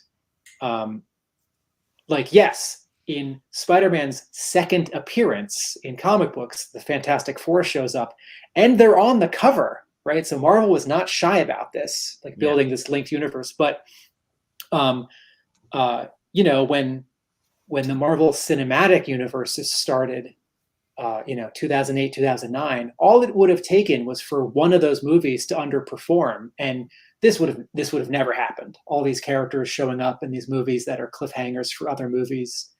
And I think back 10 or 15 years ago, when every month I'd write a check to my gas company and my electric company for my utility bills. And then one day they announced that they were crossing over. they were merging. And I thought, well, good. Sooner or later, I can write one check and mail it in one envelope with one stamp, not two checks. And before they announced that you could, I just started doing it, writing one check and mailing it to one PO box or the other. PO boxes were in the same city, and you know, for their purposes, that was about computer systems and billing and account numbers, and you know, they had not integrated yet. So, and actually, I think I might agree with your former bosses, Kirk. Even though, sort of in the comic books, and you know, one time as a cute aside in the Transformers cartoon, these characters do meet and they have some sort of what if adventures. I think I like Transformers and G.I. Joe to be pretty separate, particularly when I remind myself that Transformers are aliens from another planet, and I don't really want the Joes. You know, they can go into space sometimes, but I sort of want them to fight specialized bats, or you know, the Star Viper or the Astro Viper. I don't really want the Joes fighting any kind of aliens, whether they look like Star Wars aliens or 30-foot tall mechanized aliens. Tim, I didn't realize you were such a rule follower. We keep him in his box. We're at Hasbro, we used to call this, you got too much religion. This idea of having G.I. Joe fight other toys, my brother and I did not and could not have sort of any of our toys meet any of our other toys. We did not. To use a Ghostbusters analogy, we did not cross streams. And you know, even where it might make sense, we didn't build Lego bases for our action figures. And you're right. I played the exact same way. I played the exact same way. I had bags of Green Army men, and I had bags of, no offense, Mark, but I had bags of Revolutionary War soldiers. Okay, red and blue Revolutionary War soldiers, Green Army men. When I wanted to play, I only played with the Green Army men, played against the Gray Army men, and the Red Army men played against the Blue Army men. They never mixed.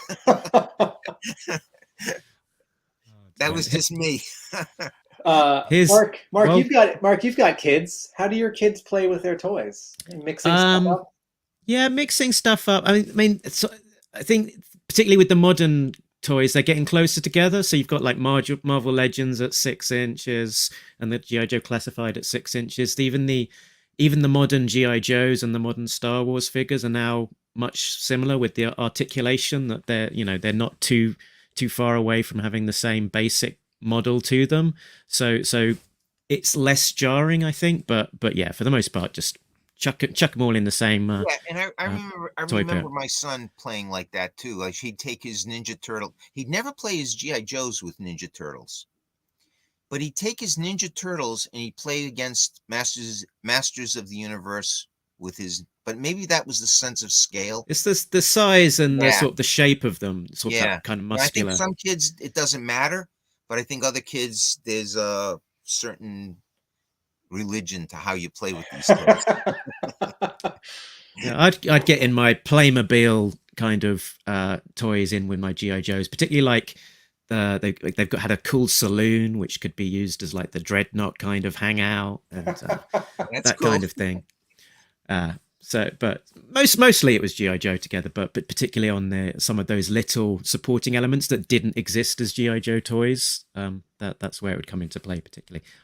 Interesting question while we're talking about Transformers. So Kyle asks, was there ever reversed influence from Takara where it might have influenced anything in the GI Joe world? Yeah, that's a great question. And I can't think of anything that was ever done. But Takara was always, like they would come to visit us 2 or 3 times a year. And we'd send those designers over there. And Takara was always coming up with ideas for GI Joe.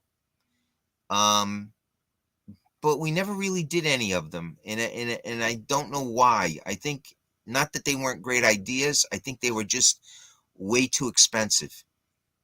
Their idea of play or toy was just ended up being way too expensive that we never ended up doing anything with them.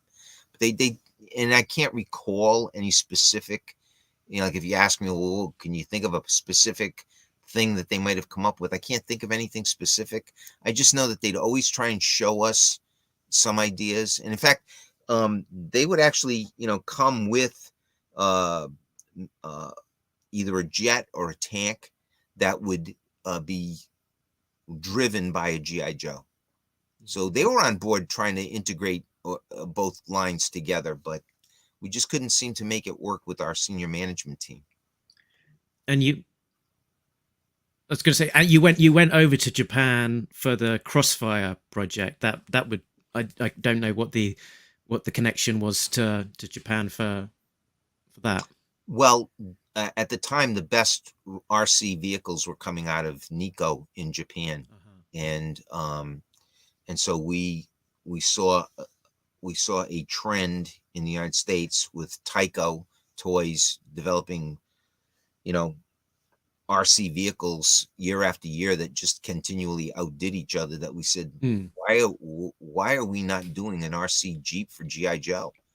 So Greg, the lead designer, Greg Bernstein, and I took off for Japan and spent 2 weeks in Japan working with the design teams at Nikko to come up with the Crossfire. And literally, we'd show up in their offices, Greg with a sketch pad and me sitting next to him and approving what he was drawing and asking at the same time the engineers from Nikko, can this be done? And we literally, designed that vehicle in under 2 weeks from start to finish. Was it a success? The Crossfire, yeah. I mean, it was a very much a success. I remember the TV commercial for it. I mean, that was probably the start of when I came back full time to head up Boys Toys. That was the start of my insistence that every toy we make be a toy first, and to what I coined the term toyize the line, that everything from figures to vehicles had to have a toy feature, that no longer was posability enough of a feature. The figures had to do things The vehicles all had to do things. We were not going to make snap together model kits anymore. And I think the inspiration for that was this particular toy right here. If it was a success, why not do it again? Why not do something bigger the next year? Because the fad of RC vehicles faded pretty quickly, and it was time to just move on to something else. Because that was not a cheap toy. I mean, if I forget what that was, but I think that was like $40 retail, maybe. The price tags on the. Here we go, $39.96 on the price Boy, tag. how am I good or what? It's all there. Here we go. Someone's a fan of the Crossfire. I'd love a reissue of the Crossfire with Rumbler. There we go.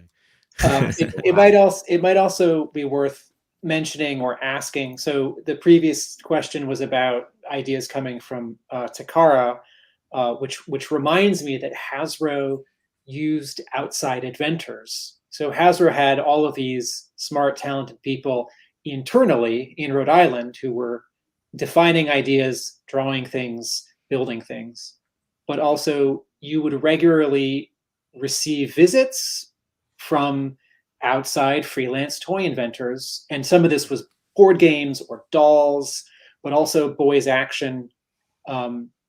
Was there a formalized process for how, I mean, like Toy Fair is a certain time of year, so you have a cycle of development. Was there sort of a time of year that you were getting visits from toy inventors? Was it? Toy Fair is a big time of year. Okay. But you'd get visits from inventors, and we would go visit inventors on what we called inventor trips. Okay. We'd go to Chicago, we'd go to Minneapolis, we'd go to LA regularly. Maybe twice a year. They would come to us. They'd visit Hasbro. So there was a constant back and forth. We had inventors show ideas for G.I. Joe constantly, and they were constantly rejected by the R&D teams until I took over as VP of Boys Marketing, because by 1990, the G.I. Joe brand was suffering. Not that it was going to go away, but we saw the sales decline almost in half. I mean, the peak year for G.I. Joe sales was 1986. 1986, G.I. Joe did about $186 million. And that was, we were cooking on all cylinders. That would never be achieved again. The best we got to was about 130 million in 92, 93, in that time frame, because the marketplace had just gotten so crowded with boys action figures. G.I. Joe was setting the pace. Masters of the Universe was released almost simultaneously with G.I. Joe. Both dominated the early 80s.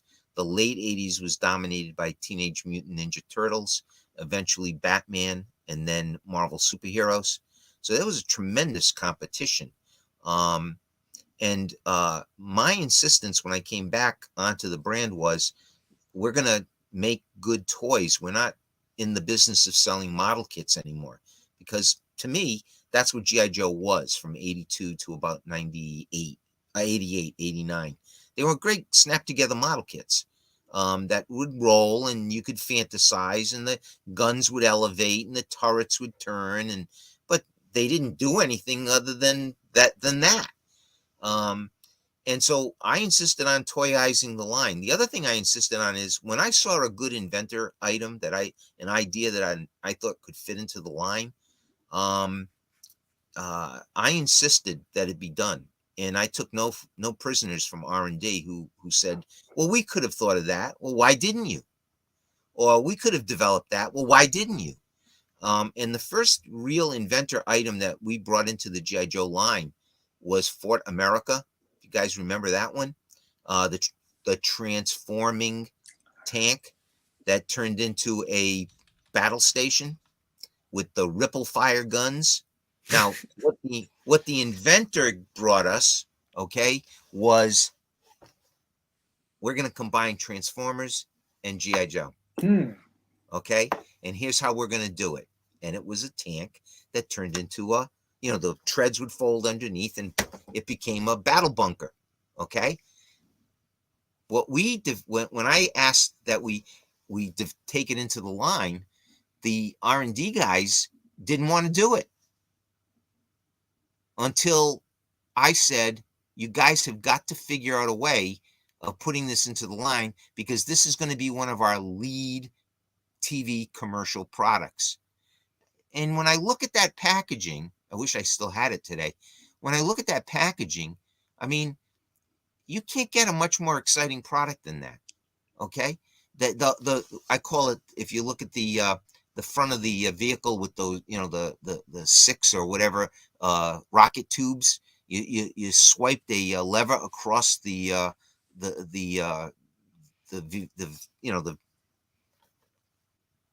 missile launcher, and they would fire, 1, 2, 3, 4, 5, 6 right out the front of the barrel. You had the electronic sounds. I mean, that was all done by working with the inventor and the R&D group and saying, we want an exciting toy. We're not making model kits anymore. R&D hated it because it didn't look like a real tank. I didn't care. To me, that was something that was going to excite an 8 or 9-year-old kid. That's what I'm in the business of doing, getting an 8, 9, 10-year-old kid excited. I don't care if it doesn't look like a real vehicle.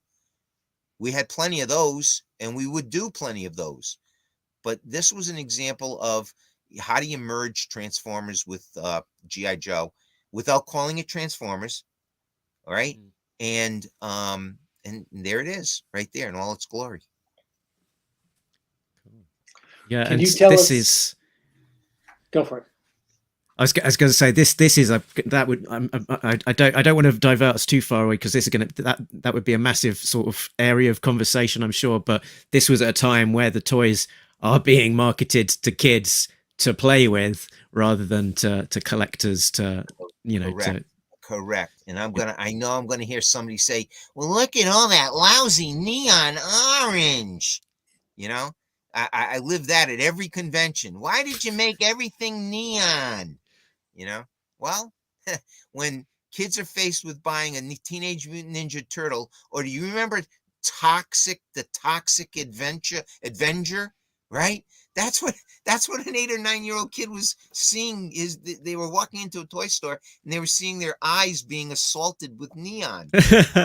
Hey, we can't keep making OD green and tan and think we're selling exciting toys. We had to go after 8, 9, 10-year-old eyeballs, and that's how we did it. Kirk, I'll let you ask the next question, Tim. What struck me about the neon was particularly the weapons. So you get like the weapons tree in neon orange, and even before that, the likes of Recoil had like a baby blue kind of assault rifle.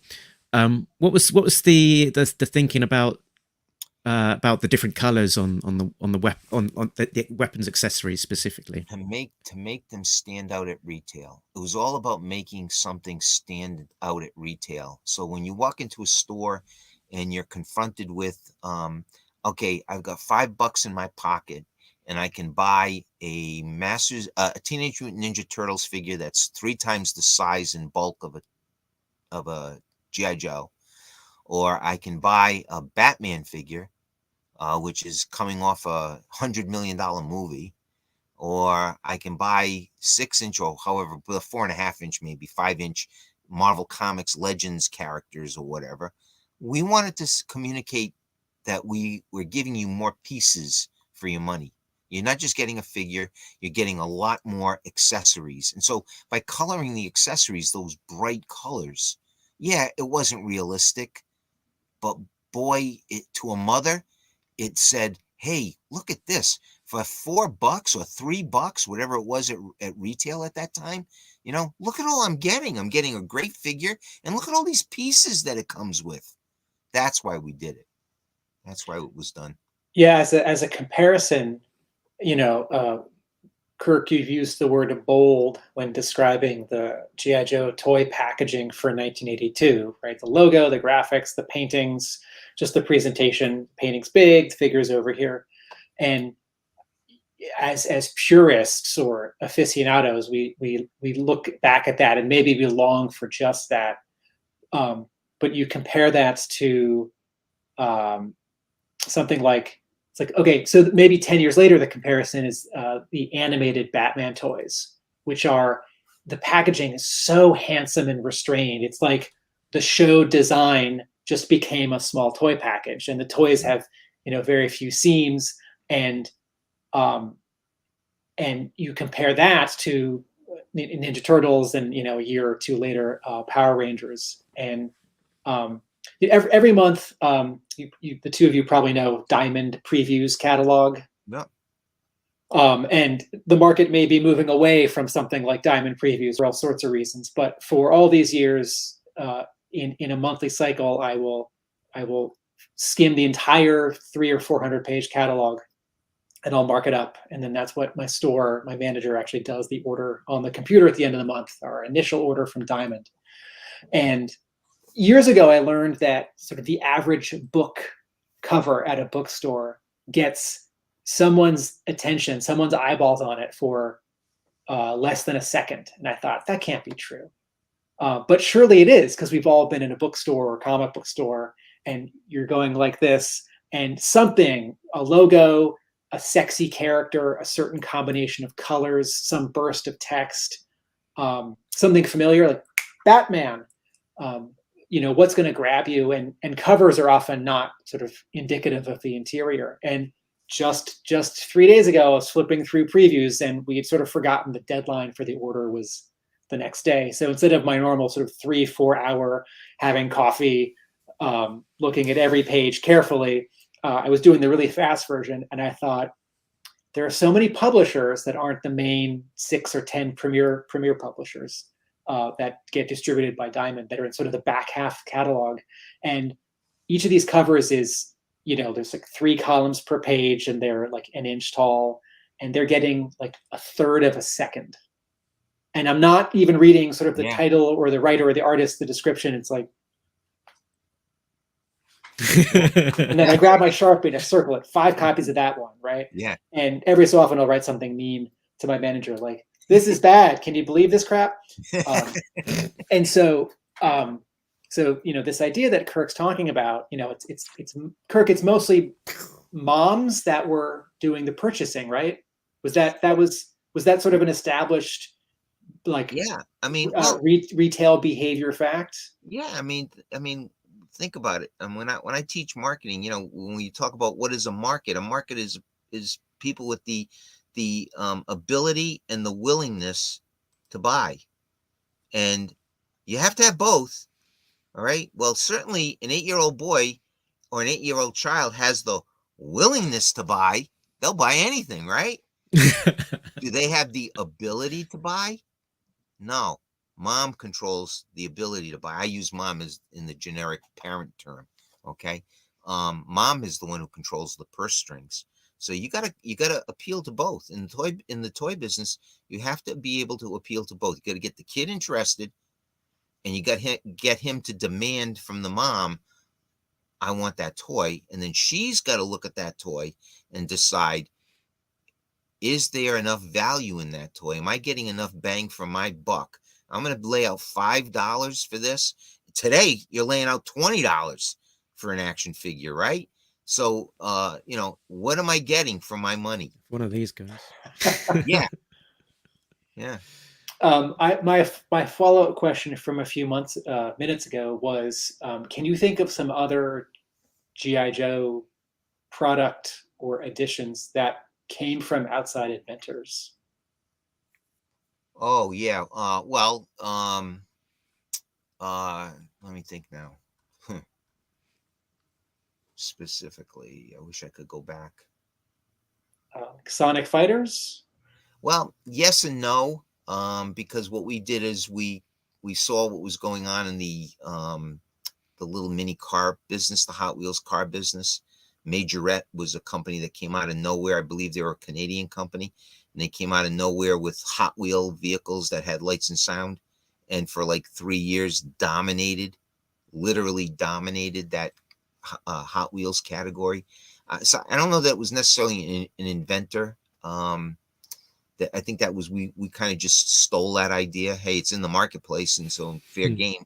But rather than having it make just lights and sound, can we have it make speech as well, give commands?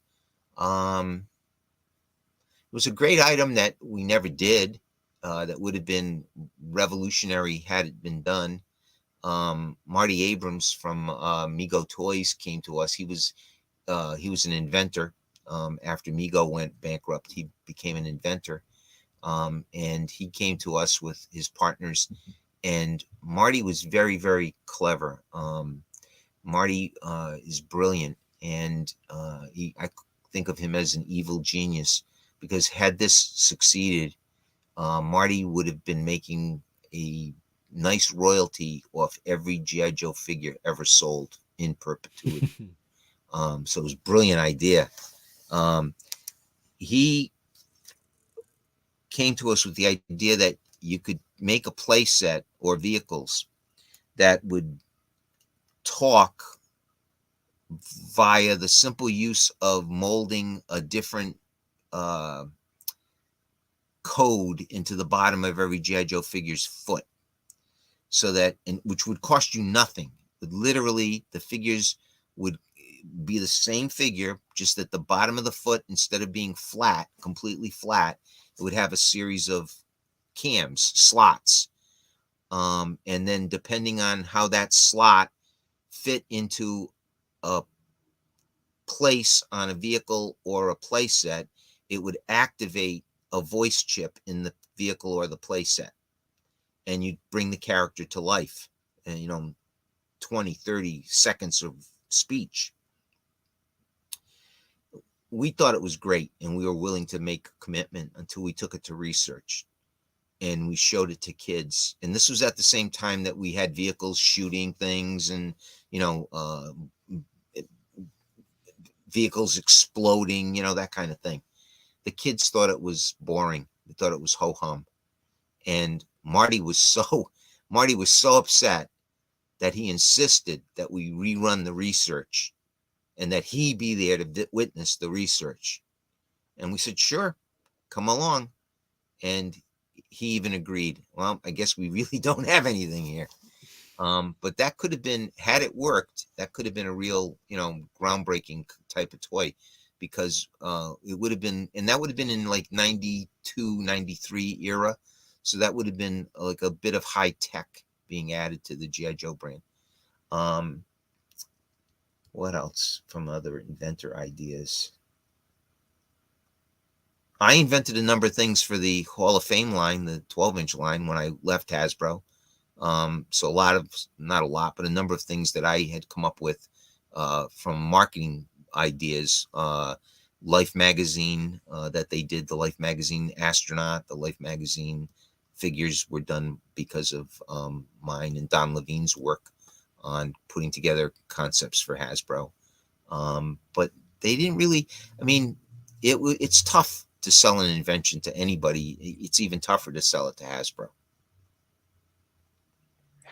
Mark, do you want to ask about or muse about the big anniversary for the year? There was one specific question that I wanted to ask about before maybe we get to that, which was sort of returning back to those early years, and you were talking a bit about it, Kirk, that you'd be getting through the comic, the work in progress comic from Marvel to review. So sort of just interested to get your insight on what that process was like, and if what sort of notes that you kind of would send back, and specifically if there was anything that you ever said no to. No, it is not. In all honesty, there was nothing I never said no to. And my job was almost to be a rubber stamp. I got a kick out of being able to read the scripts and then get the artwork sent to me with the word balloons, filled in. So I saw the initial script, would approve it, and I had like a 1-day turnaround. There was no like, can you keep this and can I read it? No, this is what I did at night. Okay. I didn't read comic books anymore. I was reading these kind of scripts, but they were still comic books. Then I'd look over all the artwork. And I think the only things what I would do is I'd take a red marker, pen, a Sharpie or just a red pen, and I would make sure that the characters looked as much as they could. I'd highlight what I thought looked weird, or with the vehicles, I'd say, get rid of this missile. This isn't on the vehicle. So I served as kind of a quasi editor. I called myself a technical advisor. And that's all. It was, Bob instilled in me the idea that each medium has its own audience and its own job to do. And for instance, I think had he not said that, had I not worked on the business, I'm convinced that a couple of product managers after me would have insisted that the figures have little circles where the elbows were to indicate the rivets that were on the toy. So it's like each medium has its own audience and its own job to do. So don't make the same audience. The comic book lives in a different universe than the toy. The toy lives in a different universe than the TV animated series. And all three live in their own total universe.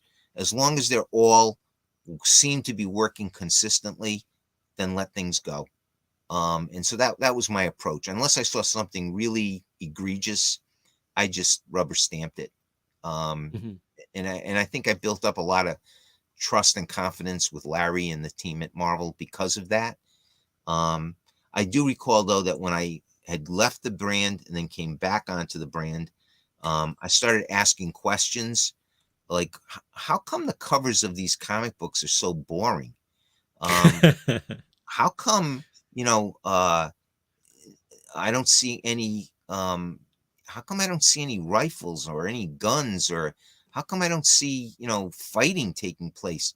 And I was told that one of the product managers, after I had left, had insisted that the G.I. Joe comics not depict anybody with a weapon in their hands.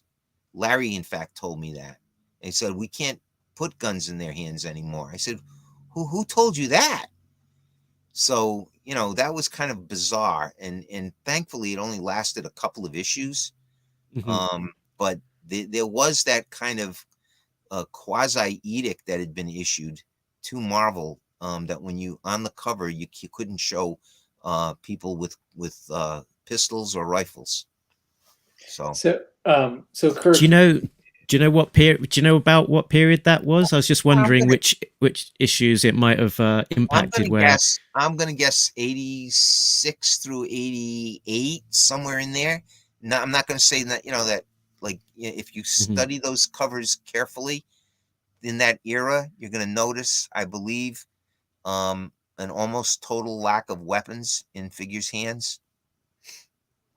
Yeah, maybe around here. That's what Larry told me. I mean, I didn't go back and validate that, but when he told me that, I said, well, then that ends here. Now that I'm in charge of the brand, I want to see the biggest, most exciting guns in people's hands, and I want them shooting, and I want to see explosions. It said, that I want to get exciting covers. I don't want to see a boring cover anymore. So Kirk, the first stretch of years, you were reading all the scripts and reading all of the photocopied, lettered and inked pages, and some pencil pages. And then you went to Hasbro Direct, and then you came back to Boys Toys, but were now higher up. You were now promoted. I was promoted to marketing director. Then I left again. They moved me over to run Hasbro's Play School Baby division, and I did that for like a year and a half, and then I came back as VP of Boys Toys. Just to capture it on film, what was your reaction when you were promoted to Play School Baby? Baby? Yeah. It was more money. I've heard this story before, and it just made me laugh so much that you just come back from Japan, right? And then you're meant to be relaxing, sleeping. You get a call that you have to pick up to give you some news. Wow, I forget. Yeah, that you got a great memory. I forget that story's going around. Yeah, I got back from Japan we had just been working on the Crossfire, and I'd come back from Japan, and I was jet lagged, and I went to bed at like 2 p.m, maybe, and at 4 o'clock I got a phone call. My wife came upstairs and she said, Kirk, you got a phone call from Steve Schwartz. What's wrong? Terry always thinks something's wrong. And I said, I don't know. He knows I'm not going to be in the office until tomorrow. So he says, can you come in? And I said, Steve, I just got back from Tokyo I'm exhausted. Well, I got some big news for you. And I said, well, tell me the news over the phone. So he goes, no, I really want to tell it to you in person. And I said, no, I can't, Steve. I'm exhausted. So he told me that I got promoted to associate vice president or whatever the hell it was at the time of Play School Baby. And that was like, really? I went, really? I was like, nah. I said, I don't want to sound, I went in the next day. He didn't make me go in that day. I went in the next day and I just said, Steve, I really appreciate the opportunity. I didn't mean to sound like I was not excited by it all. But, he understood. Yeah, it was a great opportunity. I mean, if you're going to be in the toy business, you need to learn all aspects of it. And, it was an opportunity for me to learn an area of the business that I knew nothing about, which was infant toys. And that really helped me in my thinking when I moved back into G.I. Joe or boys toys. I always say G.I. Joe, but it actually was, moved back into leading up boys toys. So, Steve was always, became another good friend at Hasbro, and he was always looking for ways to move people around and make use of their talents. And like I say, that was another reason why going to work at Hasbro for me was never a job. It was always exciting. I called myself an intrapreneur because I was able to develop businesses within Hasbro that hadn't been done before and achieve some success. So Kirk, so the first stretch of years, you are reading scripts, reading art, and approving it. And then you go to Hasbro Direct, but you come back. Did you go back to being the person who was reading and approving the comics? Or had that now been handed off to someone and not handed back? That had been handed off to junior people, but a product manager. But what I would insist on is, meet with me and tell me what you're telling them to do. Because again, I said, I don't want to have you telling people drawing the covers that we don't want to see guns and explosions on the covers of the magazine anymore. So, just run by me what the changes are that you're looking to do. So that was all. I was kind of a hands-off manager as much as I could be. I had people that I really relied on, but they were younger and, they were new to the toy business. So, you just had to have a little bit of hands-on. My role had expanded beyond, reading scripts now, This isn't a question. This is just a statement. Part of the sort of, Mark and I were trying to think of an angle for today's interview because you are a toy guy, and some of these stories you have told before at conventions or interviews, and so we were looking for something a little different to talk about. And we are a podcast about comics, so the sort of statement, since it's not a question, but please feel free to react. Feel free to react. Is that I think you were in a right place at a right time to be the comics liaison at Hasbro for those first years, because you were a comics reader, but a comics junkie. Mm-hmm. And I think there was a lot about G.I. Joe in the early 80s. That was people, right place, right time, not just at Hasbro. But in this particular connection between Marvel Comics and Hasbro. And one of the comparisons that I always make is DC and Marvel did license other properties as comics in the 80s, and G.I. Joe is the best of them. And, you know, if you're ever sort of wondering, it's like, well, why wasn't G.I. Joe? Why didn't it do more of this? Or why wasn't it better? The way I look at it is, no, you want to see what G.I. Joe would have been if it hadn't been this particular pick of talent and arrangement and deal. Like, look at some of those other toy comics that didn't last as long. Like, some of them were good. Maybe all of them were at least good, but they didn't rise up to this level. So maybe there's the segue, Mark. You want to, Kirk? Do you have a? I appreciate that comment, by the way. You're welcome. Thank you. Which is why I was so specific on, you know, where were you getting your comics in the 60s and 70s? Mark, do you want to segue to some talk of the anniversary? Yeah, so we're now, I guess, 40 years on as the anniversary. So particularly around the comics. So did you have any sort of thoughts on getting to this landmark? And also specifically, are you still reading G.I. Joe comics? Well, I don't like to think about time. It struck me when you said it's the 40th anniversary. It was like, it seems like it's only been yesterday, because I can still think back, and some of the memories are still so clear in my head. I've been writing on LinkedIn. I've been writing a series of histories of Hasbro, bits and pieces of Hasbro history, because I was asked to be a contributor to the History Channel's The Toys That Built America series. And they got so much wrong on G.I. Joe. They interviewed me for almost 6 hours up in Boston at the GBH studios that I thought there would be a lot more in the show. And so much of it's on the cutting room floor, which is normal, but just so much of what they reported, I felt I had to correct.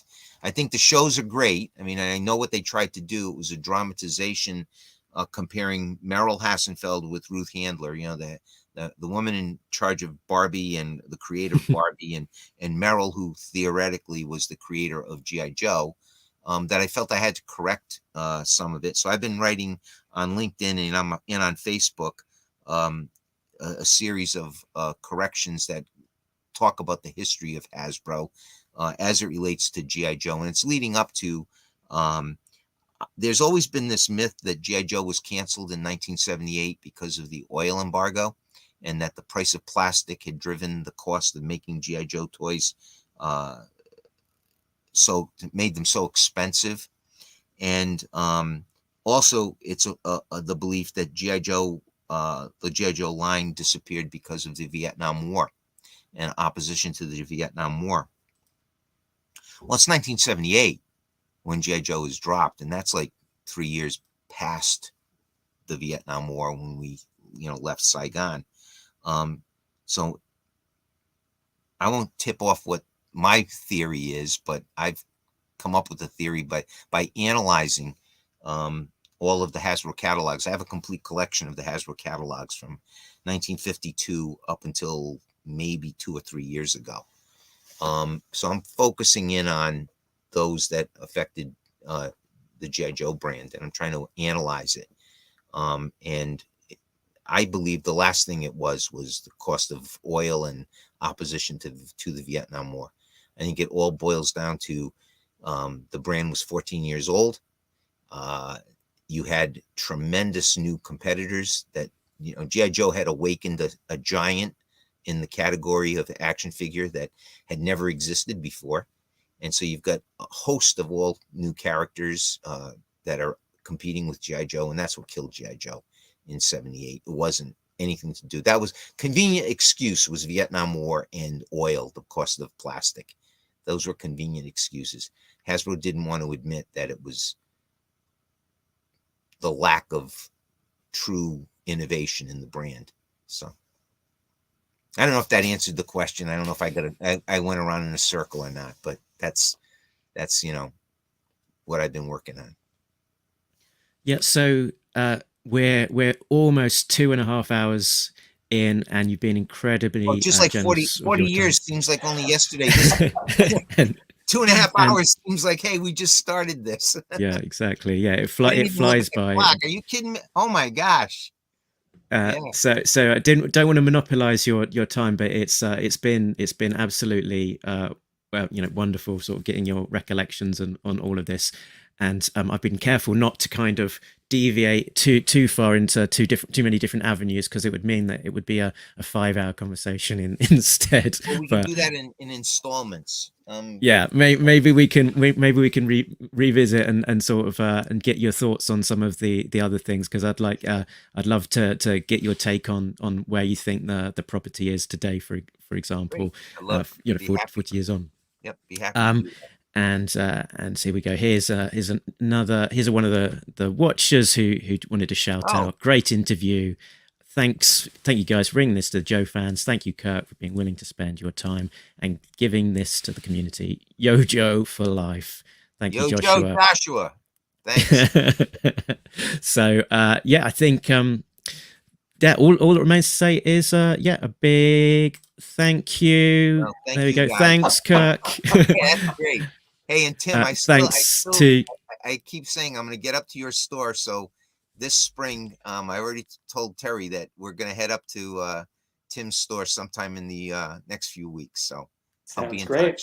Sounds great. Brilliant. The image there on the screen is credit Diana Davis, who wanted to say a big hello. Oh, great! I just noticed that. Big friend of the show. Diana, thank you. That is fantastic. I really. So I think that is pretty much us done. So we'll leave it there. Getting a few messages in, probably from people saying thank you. There we go. Some more thank yous.